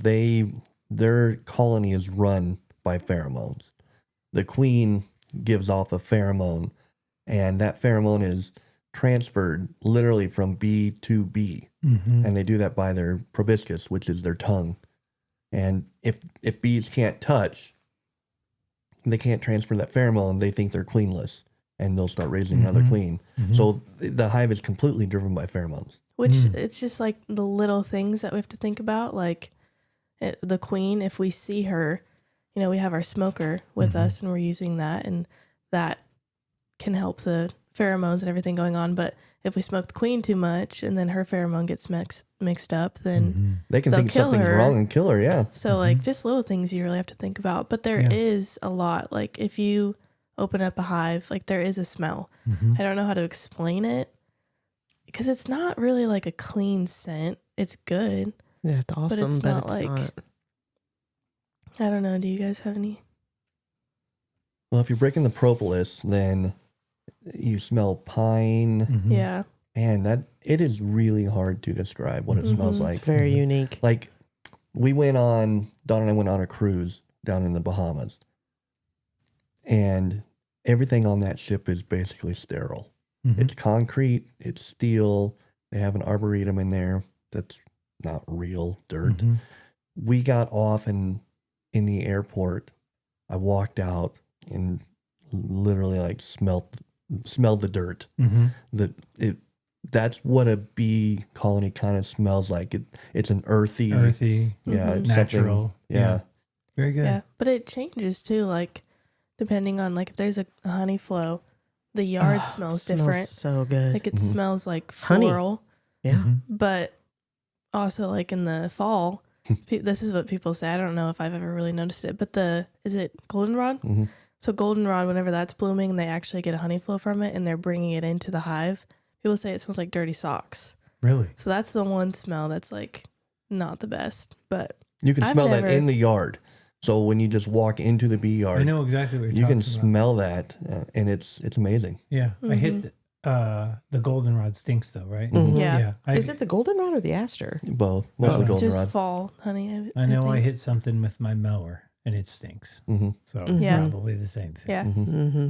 Also demonstrating the parts of my yard that aren't treated by Brandon Steffen and the call cutting hitch landscape, because since he started, I don't have anything but grass in my yard, which is crazy. Okay. Sorry to hear that. Oh, I know, right? Okay. We've talked a little bit about risk, loss, labor, and care in every jar. You know, you can't kind of do what you're doing and produce the product that you do without kind of owning the process. And it's clear you've done that. But what do you wish your customers truly understood about what you get when you buy local honey, like raw honey? You asked, I mean, just kind of example, you gave a guy gave you a phone call, asked if you had any locust honey available or whatever. You're like, I don't have that. So like, why would a guy call and ask you that? And what's different about local raw honey versus the Bear or the Clover Valley stuff that you might get at Walmart? So we jokingly refer to honey as liquid gold. Mm-hmm. But if you break down the labor, the materials, the equipment, the time, we would sell a jar of honey for $100, right? I mean, Yeah. And then also when you think about, one bee will produce an 1/8 to a 1/12 of a teaspoon of honey in her lifetime. One bee. That's not even enough for my morning coffee. right. So Thank you, little bee. so when you look at it that way and you realize, what it took to produce one jar of honey, it really is liquid gold. Yeah, and they're not buying, they're buying time and material, whatever. But what they're getting is something that could be from their backyard. We joke we have 50,000 trespassers per hive every day. They go out, they steal from all over the county and bring it back to us. But at the end of the day, they're getting that back. They're getting their dandelions back. They're getting their redbuds back. They're getting clovers back. They're getting pollen. Natural pollen is in the honey. We don't finely filter it. It's filtered enough that there's not anything objective in there. Right. A bee might be floating in there. We're filtering it enough, but there's still enough natural pollen that you're getting what's local. You buy the bear at Walmart. You really don't know where that came from. Yeah. There are no USDA grade A honey. That sounds amazing. Sounds like that's awesome. That means nothing. The FDA doesn't regulate honey. So that's just that marketing. Yeah, ploy. It's marketing. Same thing with organic honey. Right. I just said you have 50,000 trespassers. How in the world did you know that they went to an organic farm that wasn't sprayed? Right. Fortunately, unfortunately, that's the world we live in. But to have organic honey, more marketing. Yeah. More marketing. Yeah. So I did a little bit of research on this too, because I wanted to be somewhat informed on the topic too. So I'll maybe give you a softball question here and you help me fill in the dotted lines. When you get raw honey, I learned, or I think I learned, so you don't say everything is not a final statement. Never say never. You get little pieces of the propolis. You get little pieces of the comb, potentially, like tiny little fragments of that. And when you get raw honey, like it's going to help with allergies potentially, because you're reintroducing that into your system from the area that you live and all that. So like you can have honey from here and then later have a better response to your environment because of the diet and the honey you ate. Is that accurate? Somewhat. Okay. Somewhat. A lot of people. It's possible that I was just like influenced by the marketing. No, it does hold some truth to it. It does. We get a lot of people that buy honey from us because of the pollen in it. Right. And there is some truth to it. A lot of people have allergies in the fall. Ragweed and there's a few other there. We don't get honey in the fall. So if you have ragweed allergies, it's not going to help a whole lot. Okay. Now they are bringing in that ragweed pollen. They are bringing it in. So the chances of next year, they're going to be feeding it and moving it around. Yes, there absolutely is a chance it could be in there. So yes, there is some truth to it. But the more important thing is when you say raw, you're looking for enzymes. It is a living organism. When a bee goes out and collects nectar from a flower source, it brings it back and it's transferring that nectar from bee to bee to bee until it lands in a cell. Well, each time that nectar is transferred, enzymes are produced to preserve that honey, and it's live from each bee until it lands. So our goal is to keep that alive, which is why you should, if you have raw honey, never microwave it. You microwave it, you just killed living organisms that supports gut health, overall health in general, sickness. Those enzymes will really help with your gut. Thank you. Once you heat it, even just putting it in warm water to decrystallize it, if you keep it around 104 to 108 degrees, you're going to be fine. Once you go above 120, You're kind of ruining it. the half-life cuts really short, really fast. Yeah. That's generally why I just open my mouth and pour it in. Absolutely. That's right. So good. Okay. At the same time we're talking through here, do you think people can taste the place, the season, and the honey, even though they're like where they're at? Like you talked about the black locust honey and you talked about these other things. Like what's different? Like, do you have to have them like right next to each other to know the difference, to taste the difference? Or do they look different, or they flow differently? You know, like how would somebody know that? Education. Yeah. Yeah, education. But you can absolutely taste it. The color of it. I'm holding a bottle of honey up to the sun right now, and you can basically see through it. Yeah, You know, this is a sweet clover honey with a little bit of black locust.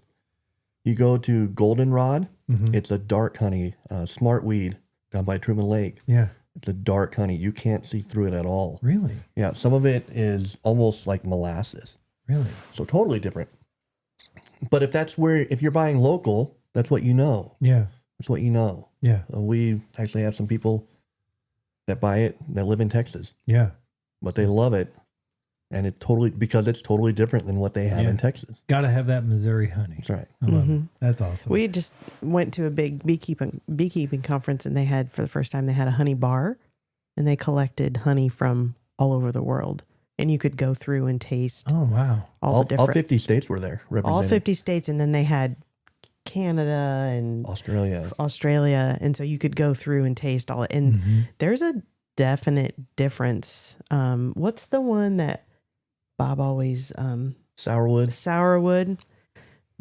They get that in like Georgia and Kentucky, and they love it. And I'm like, It is their premium crop. You know, if we sell our 1 pounder for $10, they sell that 1 pounder for $16 because it's a premium crop. Us Midwestern, we're like, no, that's not very good. But we love our sweet clover. Yeah. And the sweet clover, the more north you go, it has a cinnamon flavor. And then there's other trees that produce a nectar that tastes like you're eating cinnamon honey, just straight up cinnamon honey. And you're like, I promise I didn't add anything to this. That's incredible. Some taste like mint. There's smoky. one that swamp honey. yeah, that was crazy. It had to do with, was it algae? Yeah. Out So of it was Florida. green. It was It was like literally green. green honey. It was weird. Really? Yeah. I hate honey though, so I don't know any about this. Like, Are you serious? Whoa! Stop them! What did you just say? I do not like honey. So you don't hate it. I'll have it in like tea. That's pretty much it. Otherwise, it's got to be straight out of the hive and not very much of it. That would have been wonderful for you to say something people don't know about me. Yeah, I'm a that would've been beekeeper good that one. doesn't.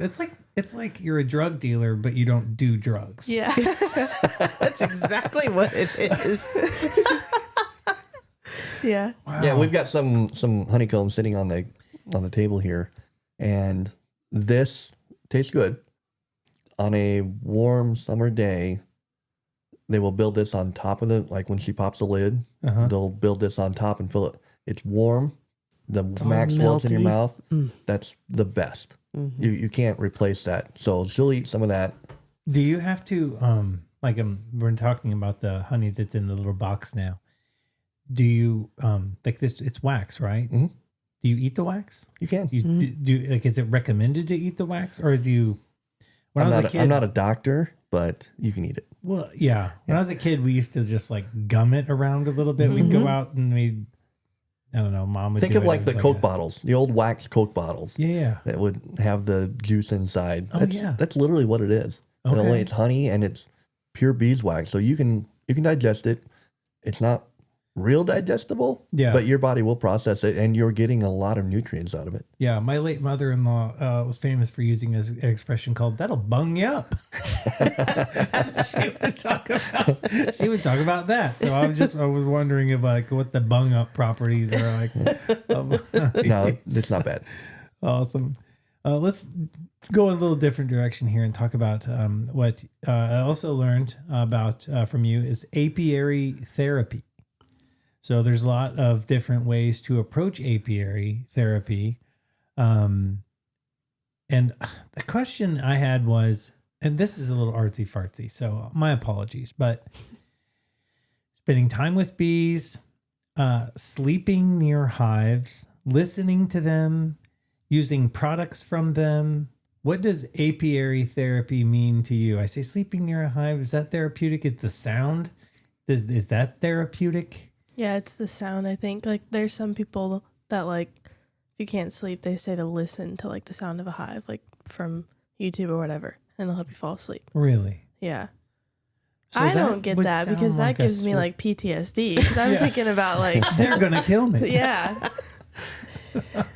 Although there's that sound in the bee yard, like in the middle of a honey flow when you walk up and there's just like this hum. It's like this buzz hum. You can hear it from hundreds of yards away. And you're Yeah. like, yes. Yeah.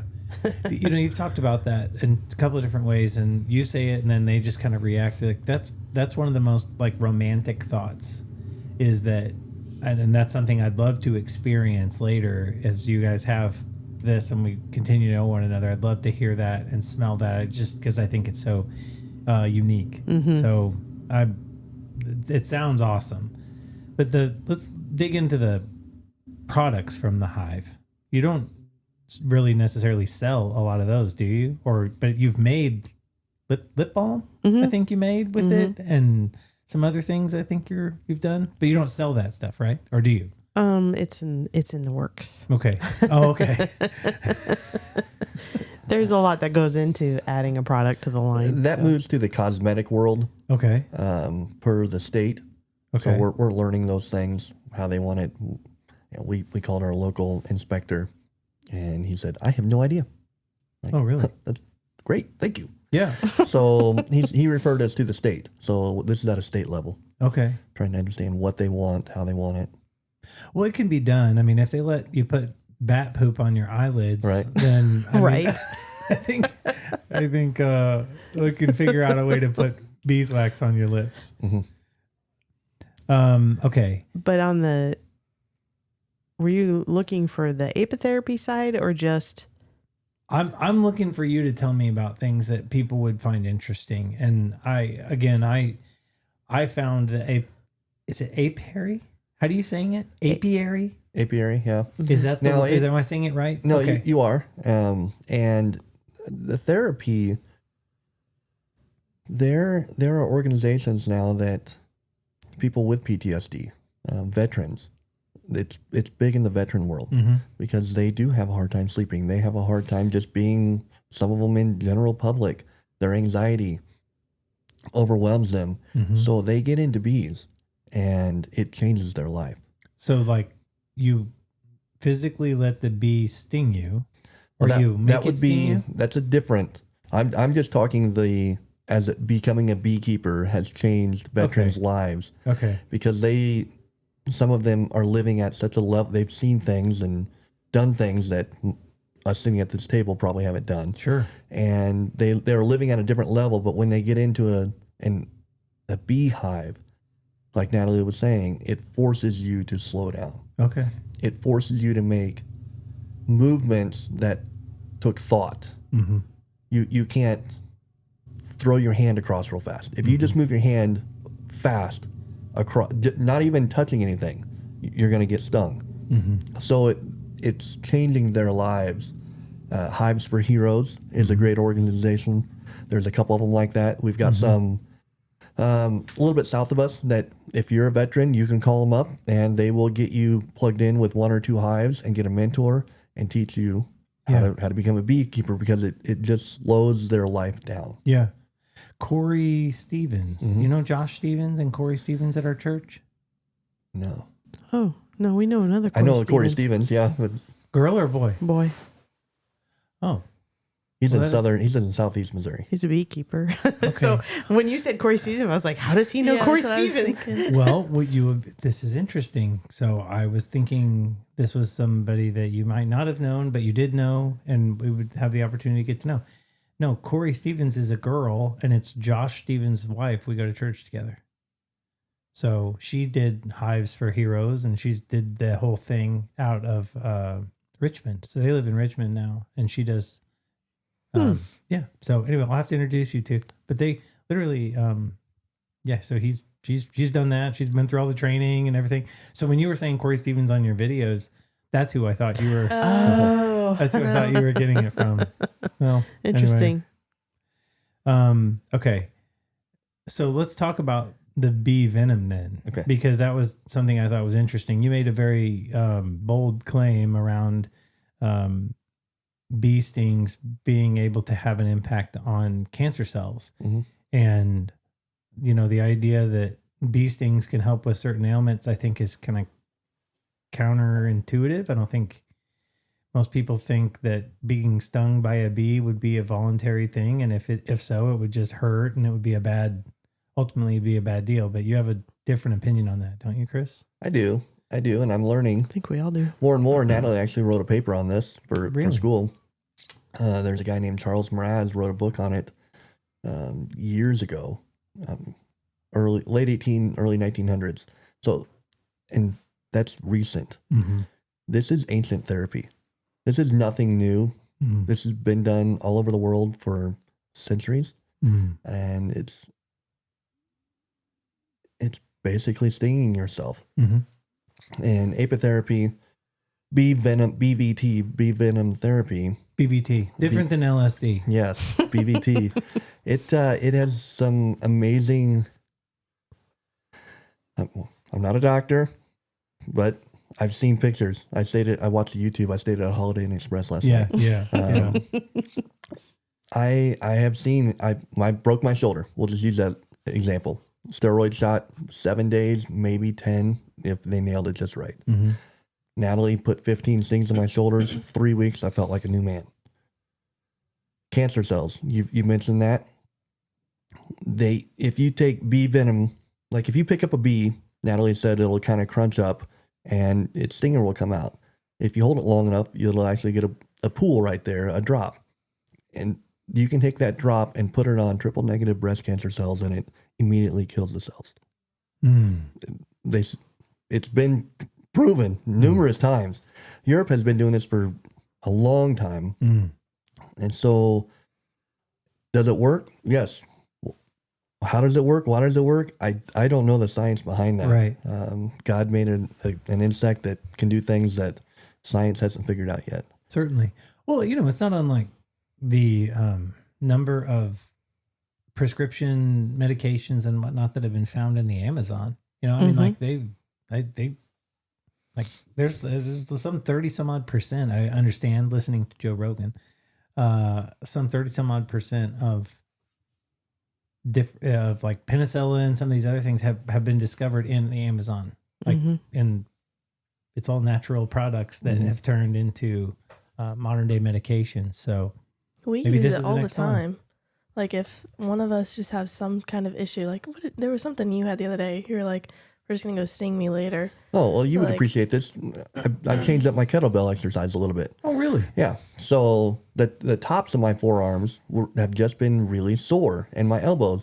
And I told Natalee, I was like, well, as soon as the bees flies here in the next couple of days, I'm stinging myself and it's going to feel better. And I do it on like for shin splints. Mm-hmm. I tried it for that. That was rough, but Did it work? I think it did work. Yeah, I didn't do it consistently enough, Mm-hmm. but I did notice a difference. Mm. I mean, I've seen melanoma get stung. I've seen, Scar tissue. scar tissue, kidney removed. Mm-hmm. And the lady couldn't hug, couldn't be touched by anybody, her family. She got apitherapy, bee venom therapy, Mm-hmm. and was able to. Her pain went away. Wow. The guy broke his ankle, completely shattered it. Doctor fixed it, put it back together. Said 2 years later, came back in. Doctor, it's horribly painful. Said I'd fix it. I didn't say I'd take the pain away. Mm. And he was a runner, hadn't been able to walk hardly. Bee stings. About a year later, he ran a 5K, and then 2 years later, he ran a 15K Wow. just from bee stings. Wow. Well, that's the thing. It's kind of hard to argue with the experience, right? Mhm. You know, some of the medicine and evidence in the medical world may not be there, but you can't argue with the results. So Mhm. that I think is fascinating. Oh, well, you talk apiary therapy. Mhm. Let's talk a little bit more about this bottle of honey that's sitting right here. Okay. It's got real enzymes in it. It's raw. Another thing, when honey touches your red blood cells, it turns into hydrogen peroxide. So burn victims, So using the honey itself as honey is antiseptic. okay. Yep, it will clean a wound. And there's a guy that had face burns, burned his entire face off. Mm-hmm. Literally, he put honey all over his face for days, and you would never know he was ever burned. So it worked with the restorative process of the skin cells. Yeah, so the enzymes and natural raw honey Mhm. touches your red blood cells. It turns into hydrogen peroxide and cleanses it. Wow. Now that is Fascinating. Yeah. That is University of Georgia, University of Nebraska, Lincoln. They've written papers on that. Yeah. From the that is topical true. side of Yeah. the application of that. Yeah. There's a vet that may or may not have used our honey on dogs. Mm-hmm. Yeah, for that same reason. They have a medical grade honey, but when they run out, they just grab ours real fast. Yeah. How about that? Yeah, I mean, we've kind of, we can cover this however you like. You know, I mean, I've got 4 or 5 questions in here that are kind of tied to all of these things. So, I mean, anything else related to apiary therapy that you think would be interesting or noteworthy? You had asked about just the responsibility of the beekeepers to circulate Yeah. that information. Yeah. And Chris and I were talking about that. You know, that the further out you go, the bigger platform you go, Mhm. the more controversy, the more, you know. Right. So I think it's just circulating locally, you know, share, like he just said, it's sharing your personal experience with it. I mean, it gave him relief for 3 weeks versus a steroid shot. So Yeah. I think it's more about just keeping it within your, We like kind to of- say small Mhm. circles. Yeah. Mm-hmm. yeah, because there's risk with it too, right? I mean, Sure.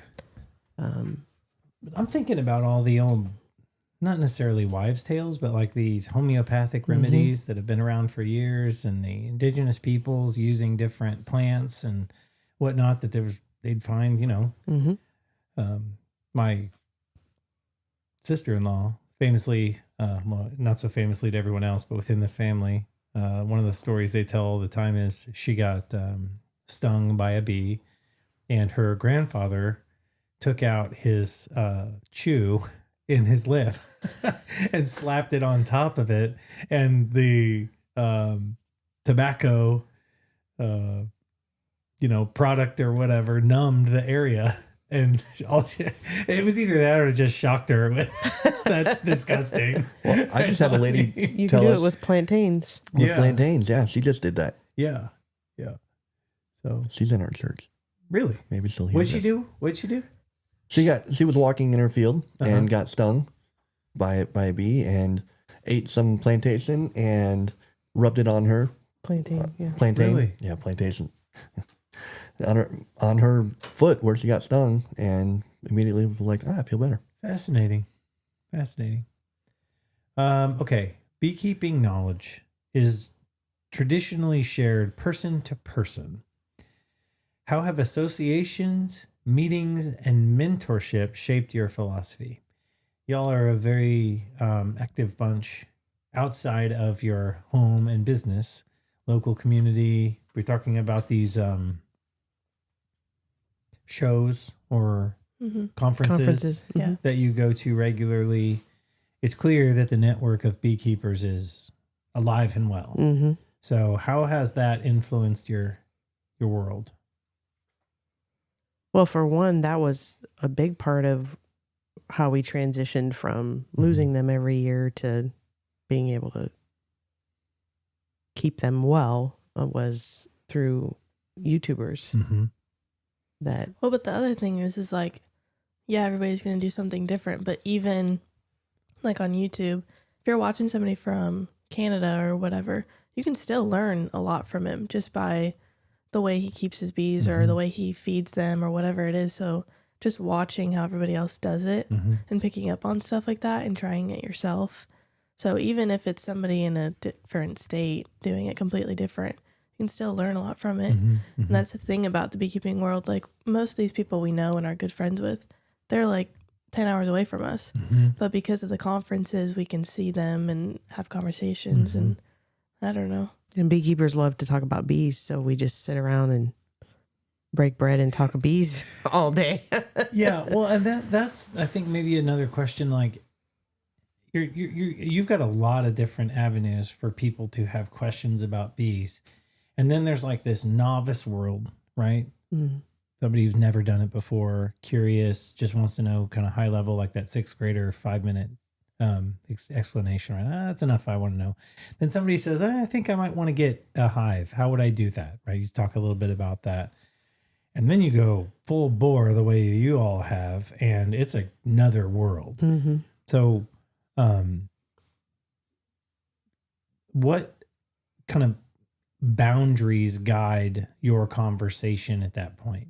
You know, like what do you know? What's ironclad information that you know and share versus what is something that you're still practicing and that you can feel comfortable sharing in one community that you might not reveal to somebody who's just getting started.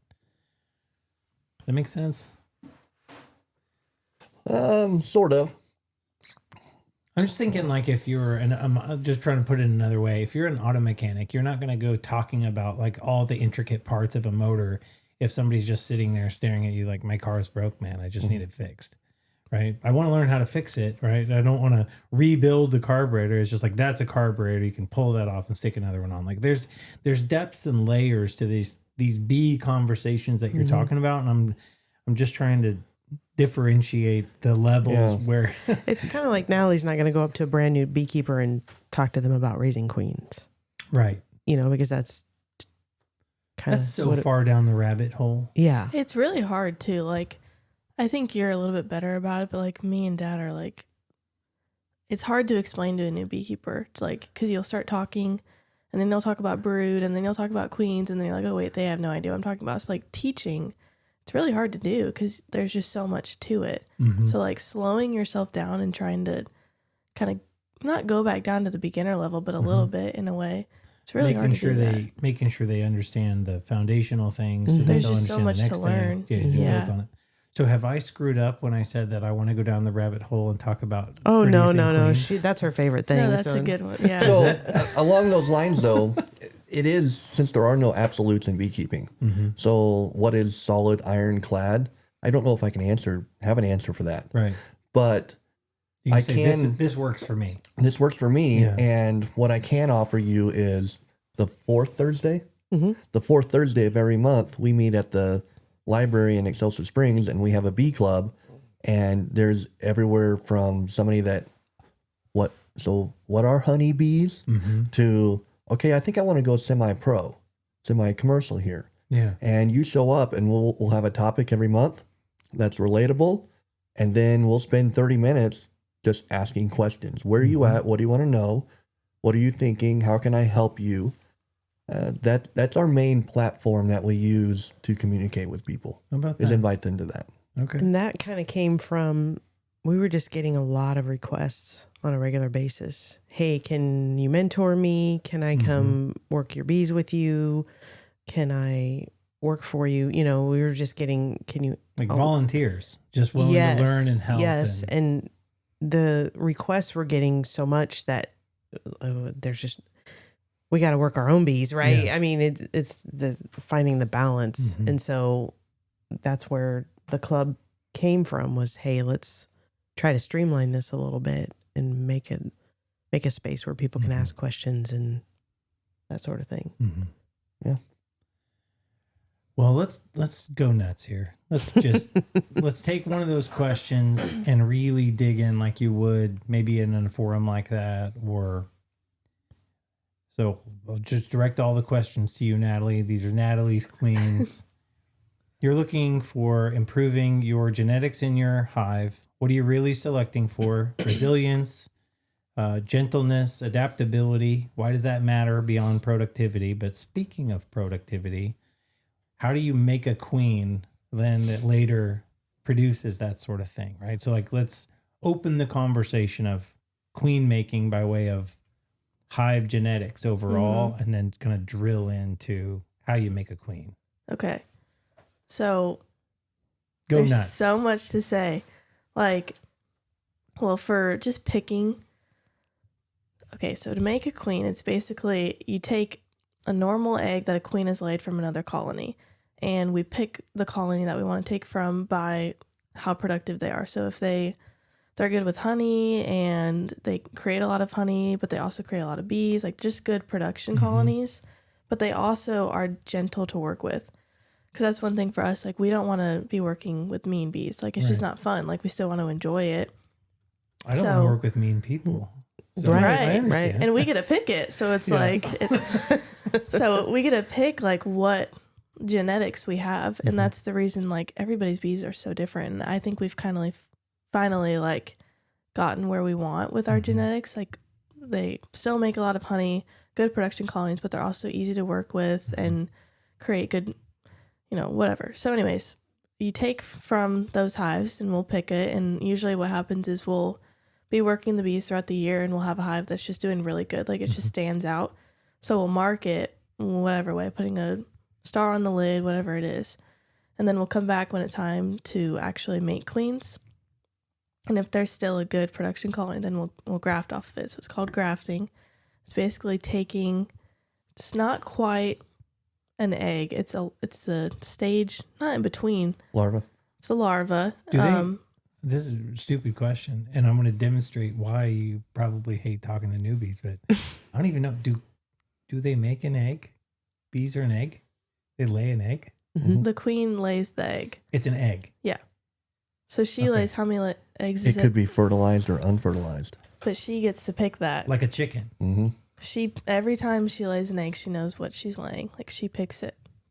And picture like it's tiny. Like it looks like rice, but so much smaller. That's disgusting. And there's one egg per cell. What do I want to lay today? Now, do you know the difference between a fertilized and unfertilized egg? Insert snappy punny comment. Yeah. No, I don't. No, okay, so a fertilized egg is a female. An unfertilized egg is male. So it's going to hatch either way. Yes. You just give it the juice for the females. I knew women had a little something extra. And she actually gets to pick that. This is how deep the rabbit hole you want to go. The queen has gone on a mating flight. When she was a virgin, she came out of the cell, goes out on a mating flight. She could mate with 4, 5, 10, 15 drones. which are the males. This And is come back. starting to sound like Bridgerton. Yeah. And she'll come back, and once she starts laying, like Natalee said, she can literally decide, am I going to lay a fertilized egg or an unfertilized egg right now?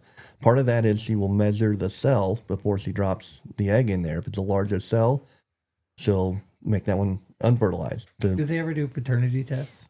No. 15 different suitors. There's Yeah.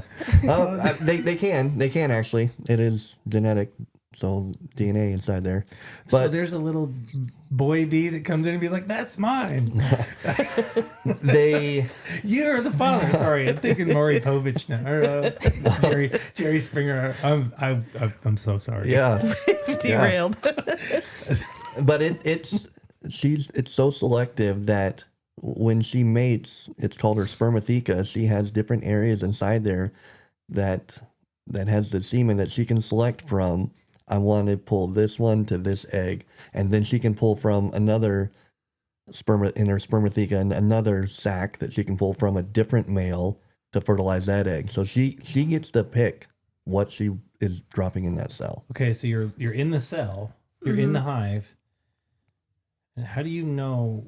I mean, I'm looking at just this little bit of honey that's on the table, and there's probably 1,000 little cells. How do you know what cell she laid a little wormy thing in there? You can see it, but you can usually only pick from, like, most of the time, the actual larva that you want to pick from, there's only a few frames that actually have it on there. So I'll go through a hive and I'll find a frame that has the larva that I'm looking for. So it's not how old, it's about 3.5 days. 3.5 days old since she laid it. And that's the larva that we want to pick from. So I'll pick the frame, and then I'll usually go into, we use an enclosed trailer. It's kind of set up for grafting. So it's hot in there and it's dark. So the moisture and the heat and everything is really important so that your larva doesn't chill, because it's not in the hive anymore. So they can't take care of it. And then with it being dark in there, it just makes it a little bit easier for me to see it. Like, I have a flashlight and then everything else is dark. So I'm just focused on that. And then I take the larva. So I pick it up with, what's a good example of a grafting tool? Looks like kind of like a dental pick. Yeah. So it's really, there's different kinds. Scoop it up. Scoop it up, put it into a separate, we call it a cup. It's tiny, but it's on a bar of 15, and there's 15 cups, and then I'll put a larva in each cup. So then in order for a colony to actually make a queen, they have to be queenless. Not all the time, but for this scenario. So we'll make some type of queenless colony, and they'll be queenless for a little bit of time so that they know that they are queenless, and they'll make a cell, basically. So then we'll put that bar of 15 into a colony, and then they'll build it out to, would a cocoon be the right word, I guess? And no? Okay. They feed it differently, though, because originally that's just a normal egg. But the way that they feed and treat this one, it's going to turn into a queen bee. So then that's in there for, I don't know the times on all of this stuff. Like, So it's a fertilized egg that they want to turn into a big mama, and they give it a bunch of Royal jelly. yeah. I love this. This is definitely the 6th grade level that I needed. So then they give it the special food, and they'll cap it eventually to where it's like Day sealed. 8. What? Day 8. Day 8 is when they cap it. So it's really actually, you would think this takes like a while, but it doesn't take that long. And then we pull it out and do a whole bunch of other stuff. We put it in like an incubator and do other stuff with it. But I mean, that's pretty much it. And then after that, it's just counting up the days from when she's going to emerge, putting it into the hive you want it to go into. And then after that, there's nothing you can do. It's just hoping that she goes out, gets mated, and all that. So the cell looks different afterwards. Like, you can see it. Then it's like a honey cell looks different than a brood cell that looks different than a queen cell. And so you're all the cells are like the same on a frame, and they all are like, for the most part, the same size, but they stored stuff differently in it. So like an egg is stored differently from honey. Like, honey's got a capping on top of it, which, I mean, you can see it right now with that. And then like an egg, it's originally just open. And then once that egg starts to grow, it turns into a larva, they cap it and put a capping over it. But with a queen cell, it's kind of the size of a peanut. Yeah. So it's a little bit bigger, and it's usually in different spots. It's not like in all over the frame. It's maybe in just one spot on the bottom, whatever it might be. But yeah, I mean, that's, for the most part, that's it. And then you just lop that sucker off and stick it in another hive, and they recognize the shape of it. They recognize they know. They know to take care of it. Yeah. There's where that smell. pheromone comes in. It's the smell. Matrix. Never mind. Have you seen the movie Matrix? No. We have. It's one of my favorite lines. Oh. So you sell these queens? This is a part of the business model?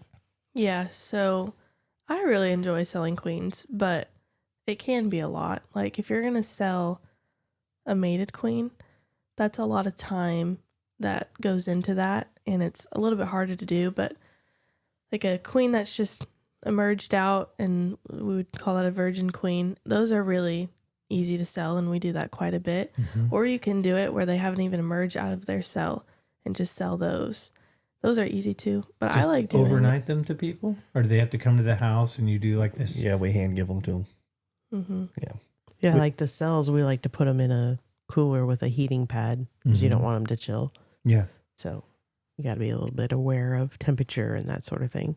There You are people can- who chip them, but Yeah, you can ship them. We just choose not to. Yeah. it's a whole other thing. Fascinating.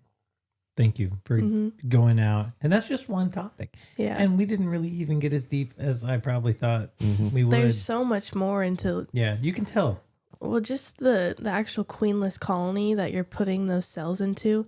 There's a lot of work that goes into that and a lot of knowledge.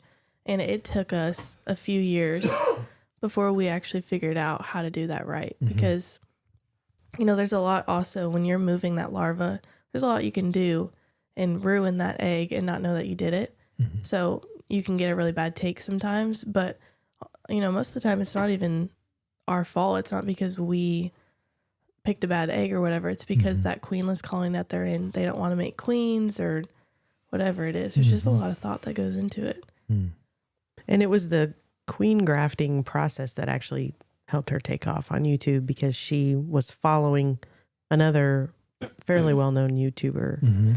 Yeah, that's a fun story, actually, how we got into grafting, because this is like the one thing that I have that I can say I did better at than my dad. It's like the one thing. But it was, I don't know when that was. We were probably only a couple of years into beekeeping, right? You were 12. You were 12. I was 12. And okay. I've made the statement that my kids win when they win. Yeah. They don't beat me unless they beat me. Yeah. And we don't get a courtesy like, oh, No. I'll let you have this one. I don't care if Never. they're girls or not. But she was 12, so we're talking 6 years ago. We decided to get into this, and we had a competition, and she schooled me. Really? Yes. He A hasn't 12-year-old. picked up a grafting tool since. I have not. I've done all the grafting since They that each day. did a bar, Of and 15. hers did really, really well, and his did not. I got beat by a 12-year-old girl. That's famous. Like I always tell my boys, don't ever wrestle a girl. I mean, because you can't win. Yeah. If you win, you beat a girl. If you lose, you got beat by a girl. It sounds no, but I understand. Yeah. So immediately, that was your job, your Mhm. role. I love it because it's such a cool process to say like you were part of making a queen, and it's just a fun process to experience. I like it a lot. That's one thing. Like once I eventually go off and kind of start doing my own thing, whatever, that's what I want to do. That just queen production. Yeah. I think it's really fun. And there's a lot to it. Like Corey Stevens, actually, the Corey Stevens we know, he does all queens and genetics and a bunch of. I mean, his is crazy. He but artificially inseminates queen bees. There's a joke there too, but I don't know. It's a whole other podcast. I was gonna say. I mean, I didn't even know that was possible. It's crazy. Yeah. I think a lot of people see beekeeping as like just the honey, but there's so much Right. to it Right. that is more interesting to me. Right. I don't like honey production is not my favorite. I don't enjoy like pulling honey supers, extracting. It's not very fun to me, but the queens, that's what I like. So, Yeah. Well, let's talk about the company, the future. When you think about Hitch Hive honey decades from now, what does it look like? I mean, and maybe before we even jump into that, I mean, there's some just basic questions I think would help me understand the size of your operation, and that if you're comfortable and not comfortable, however, you want to answer, but like, how much honey do you get out of a hive? How many hives do you have? How much honey do you have stored at home? Like how many pounds of honey are we talking about over a course of a growing season are collected and then sold? And you know what I mean? Like I don't like what is the industry here related to these different pieces, right? You can make queens, you got honey production. There's obviously a supply side, which doesn't sound like you're using, you're more of a consumer there, right? I mean, like there's 100 different angles we can take at this, the business of it. And And you've gotta kind of start thinking about what you want to do. That's where we're at now. So she wants to do queens, and while I like that, I do love growing bees, but I don't like doing the work of processing honey. But I don't mind doing it. And for us, we're a little over 100 colonies right now, and I believe is a colony a hive? A colony is a one hive. One okay. hive. Yep. And one hive varies in scope and scale over the course of its entire year. Yeah. Okay. So that's, you're calling it a colony. I'm just making sure I got the vernacular right. And they are coming out of winter, so they're starting to brood up right now. They're starting to raise new bees, so they're slowly starting to grow. And we hope to get to around 300 by the end of this year. So our fiscal year, like I talked about earlier, hope to get to around 300. But I believe where we are at here in Excelsior, Lawson, Rayville, this area here, we have a special climate. We get, I think it's okay to say close to 100 pounds for a good hive. 100 pounds of honey. One hive? One hive. Yeah. 100 of those bottles right there. One hive. So one super. So we've got our brood boxes. That's where the bees are growing and laying and emerging. Above that is a super. That's a medium box. It's a smaller box. One super full will yield about 33 pounds. And it's not uncommon for us to have 4 of them on there. So I might even be going light saying 100 for a good colony. Okay. That's not normal. You go a couple hours south, it's more 40, 50 pounds. Okay. So we can get comfortably 75 to 80 pounds per colony. And right now we're running around 5,000 pounds of honey. 5,000 pounds. Yeah. That's a lot of gold. Yeah, liquid gold there. Yeah. And I just have to add, we never envisioned this. Like this wasn't, you This was know, never when the you plan. go back 10 years ago, Chris is like, I want bees. Let's just get bees. Yeah. Like this is not what we had envisioned, but there's a lot of it's things really I cool. want. It just doesn't like actually happen. so, 10,000 pounds of honey this year would be a goal. Nice That'd be goal. amazing. I don't think we should have any problem doing that. And then 300 colonies, maybe in 2 years, send a truckload out to California. What's our final number we want to get to? Where we want to get to? I'm okay with being on the lower end of things. I think Natalee wants to take it more big time. Commercial. Which Yeah. I'm okay with that. I think of like Duck Dynasty. Phil Yeah. Robertson made the duck call that made him kind of famous, and he was happy with that because he used to just go fishing and pay the bills with catfish. And I'm okay with kind of, let's send maybe a truck out and sell some bees and make some honey. I think Natalee would like to send a fleet of trucks out and sell 1,000 queens and make 100,000 pounds of honey. Maybe even a million pounds of honey is not that unreasonable. I think that's where that's a large scale operation. Yeah. but that's what Willie Robertson did with Duck Dynasty. Is Right. He took it to the next level, and I'm 100% fine with Natalee taking it to the next level. The bottle of honey that we set on your table here is Beekeeping with Natalee. It's her brand, it's her logo, and I hope to hopefully. I love families. A compound, something like that. I would love to have my kids live close to me, and we all kind of have same goals. And I would love for her and her future spouse to be involved in that. That's awesome. And take it to the next level. And I'd support that 100%. Very cool. Let's build on this dream of yours, Natalee. Yeah. How do you envision going from, and not looking for business plans here, kind of focus on that, but like, how do you see that process unfolding? Do you want to go in a, do you have to have the production side, like Chris was saying, to to grow the way that you're talking about, or can you grow just in genetics? You know, can you pick like a an element of the industry and really specialize and see the growth that you're talking about? Yeah, for sure. I mean, and I think that's what I'll have to figure out eventually. Like, what do I want to do? Because it's like people ask me that all the time. Like, what do you want to do after you graduate? Well, I want to do beekeeping, but like, I don't know what I want to do like with it. And I think that's the thing. Like right now, is we're able to experiment and try all these different things, like almond pollination, but then also queen production, and then bees, like selling nukes, just all of that, just trying to figure it out. But like, I guess like the one thing I know that I really don't enjoy a whole lot is honey production. So it's like, okay, that's one thing off the list. And I'm like, okay, maybe not that one. Yeah. Nope. But yeah, but like, that's cool. Like I get to like pick what I want to do. So, but I don't know. I mean, I really have no idea what that looks like. Just the next 5 years of this actual business. Like we really don't know. Right. So just know it's growing like crazy. You gotta build the platform, and it's done on the shoulders of production, and you'll get there. Yeah. I mean, like there's a guy called Bob Benny down in Georgia, and his production, like just seeing, we went down there last year in March, and I mean, I don't know how many people work for him. What do you think? 20 to 30. And he's got like a storefront and all of these colonies and everything, and just seeing the way that works is like really encouraging in a way. Like I want that, like something like that. So I don't know. That's exciting. How about the YouTube channel?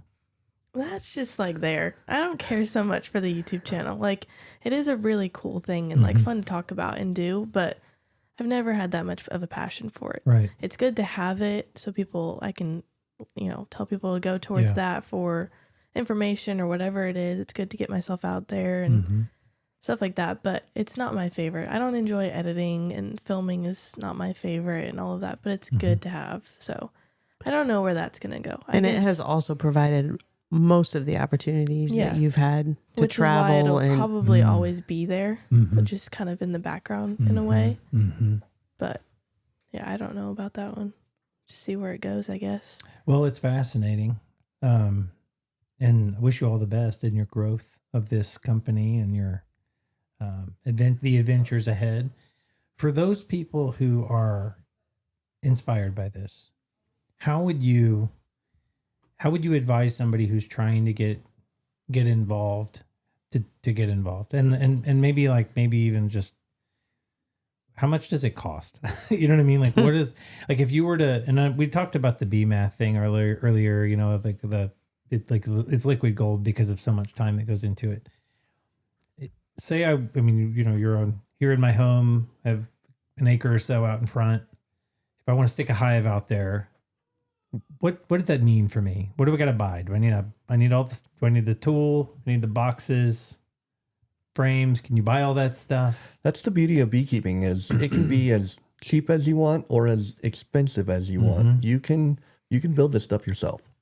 You literally can. You can just go buy a 4x8 sheet of plywood and you can build yourself a hive. And if you want to build frames, you can build frames. You can go down to the warehouses down here and pick up pallets and make bottom boards and lids and boxes. People do that. If you want to, you could spend $500 on a plastic insulated hive. So you can spend $20 or $500. Easy drop $500 in. And that's just the hive. Now, what are you going to do when you get honey? Well, you got to extract that. Well, you can make one. We made one with a 5-gallon bucket, and I took some PVC, 1/2-inch PVC, welded, glued it all together, and spun out 2 frames at a time with a drill that I already had that. So I was out $20 in PVC. Now you want to buy an electric one that spins $1,000 to get your honey out. That's now, how long does it take to get your money back? Well, you gotta sell 100 pounds of honey. So the bee mathing is there, but it doesn't have to be. It's really what you want to do, which is what makes beekeeping incredible, which is why you have those conversations. Right. You have the conversation like right now, but is it feasible? Is it doable for anybody? Sure, it is. It really is. Other thoughts on just the newbie who's interested? Take your time. Take your time. Do your research. Yeah. Go to the meetings, talk to people that have bees every year. If they're selling, correct that. What does a nuke cost? A little over $200. Okay. And that's 5 frames of bees in a little box that you would transfer into your box. Okay. Just bring them home and dump them in there and say, good luck, ladies. And that honey, that colony could produce, where we're at, could produce a box of honey for you that year. Really? Yeah. So you could be looking at $200 to $300 worth of honey that you could recover your cost. The money is there if you're smart with it. Sort of, because by the time you buy bottles and labels and Yeah, it all adds up. But Yeah, I got into the coffee industry a little bit and making really good espresso and different things. And so now my social media feed is full of different videos that talk about the expense of a cup of coffee at a local coffee shop. And those are things you just don't think about. The cup costs so much, the rent costs so much, the beans themselves, paying the hourly labor, all of your platforms for advertising and marketing and stuff like that. So $5 cup of coffee actually only yields you a few dollars or $1's worth of actual profit. So that's a challenge. yeah, because with growth comes bigger machines. I need a bigger truck. A 3/4 ton truck isn't going to last me much longer. I'm going to need a 1.5 tons. I'm going to need a 450 F50. I'm going to need a Poor guy. Natalie's going to. I have a skid steer, but Natalie's going to need a skid steer to move her bees around. With forks on it. And we were talking about 5,000 pounds of honey. I mean that you need real equipment for that. Well, even just the conversation we've had of going from a little over 100 colonies to 300 this year. Yeah, think about what that involves. That involves all the boxes, all the pallets, all the lids, all the frames, all the, yards to put them in. When you're not making honey, where are all those honey boxes? You have to store them somewhere. So you need a building. Yeah, I didn't think about that. I was thinking like it was all just out there in the yard. It was all like there was no extra. Listen, I tell people all the time, if I had known how much stuff you have to be beekeepers, I may have had second thoughts before. Talk him out of it. Talk him out of it. Yeah. Because the alarm industry is right for you, Chris. Do not follow your dreams. No, it's just crazy the amount of stuff. It's That's awesome. Okay.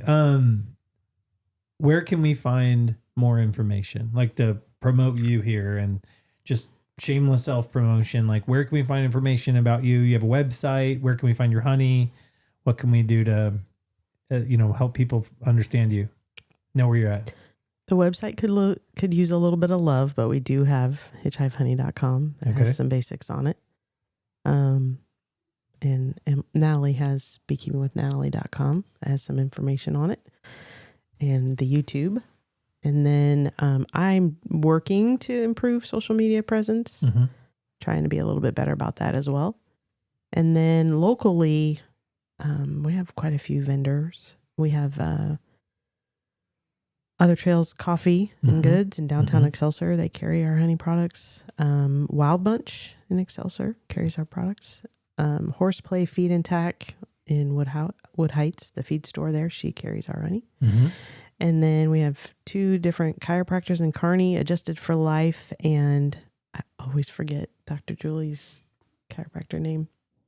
It's Dr. Julie Holtz. They carry our honey. And then Paisley Candle and Home in Kearney. And we are working on a Lawson connection. I was going to say. It is in the works. I would love a Lawson connection. And then also the market at our place in Richmond. And that's on the list this year as more honey. As we produce more honey, we're going to need more vendors to get it out there. So, and then of course you can always just contact us directly. But I always like to tell people if you buy it from one of our vendors, you're supporting 2 local businesses in one purchase. So that's great. That's kind of cool. Yeah. I think that's everything. Thank you. This has been absolutely fascinating. And like I said, I know we could keep going. I know I have 100 more questions. I think we'll leave people wanting more. I really do appreciate you coming. Thank you for taking time to dumb this down to a 6th grade level for a guy like me, right? Taking the cheap questions, but also like your philosophical approach to things, right? I love the way your family business, which I'm all about, local business, which I'm all about. And again, as I said before, like your story is like exactly what we're trying to target here on this podcast.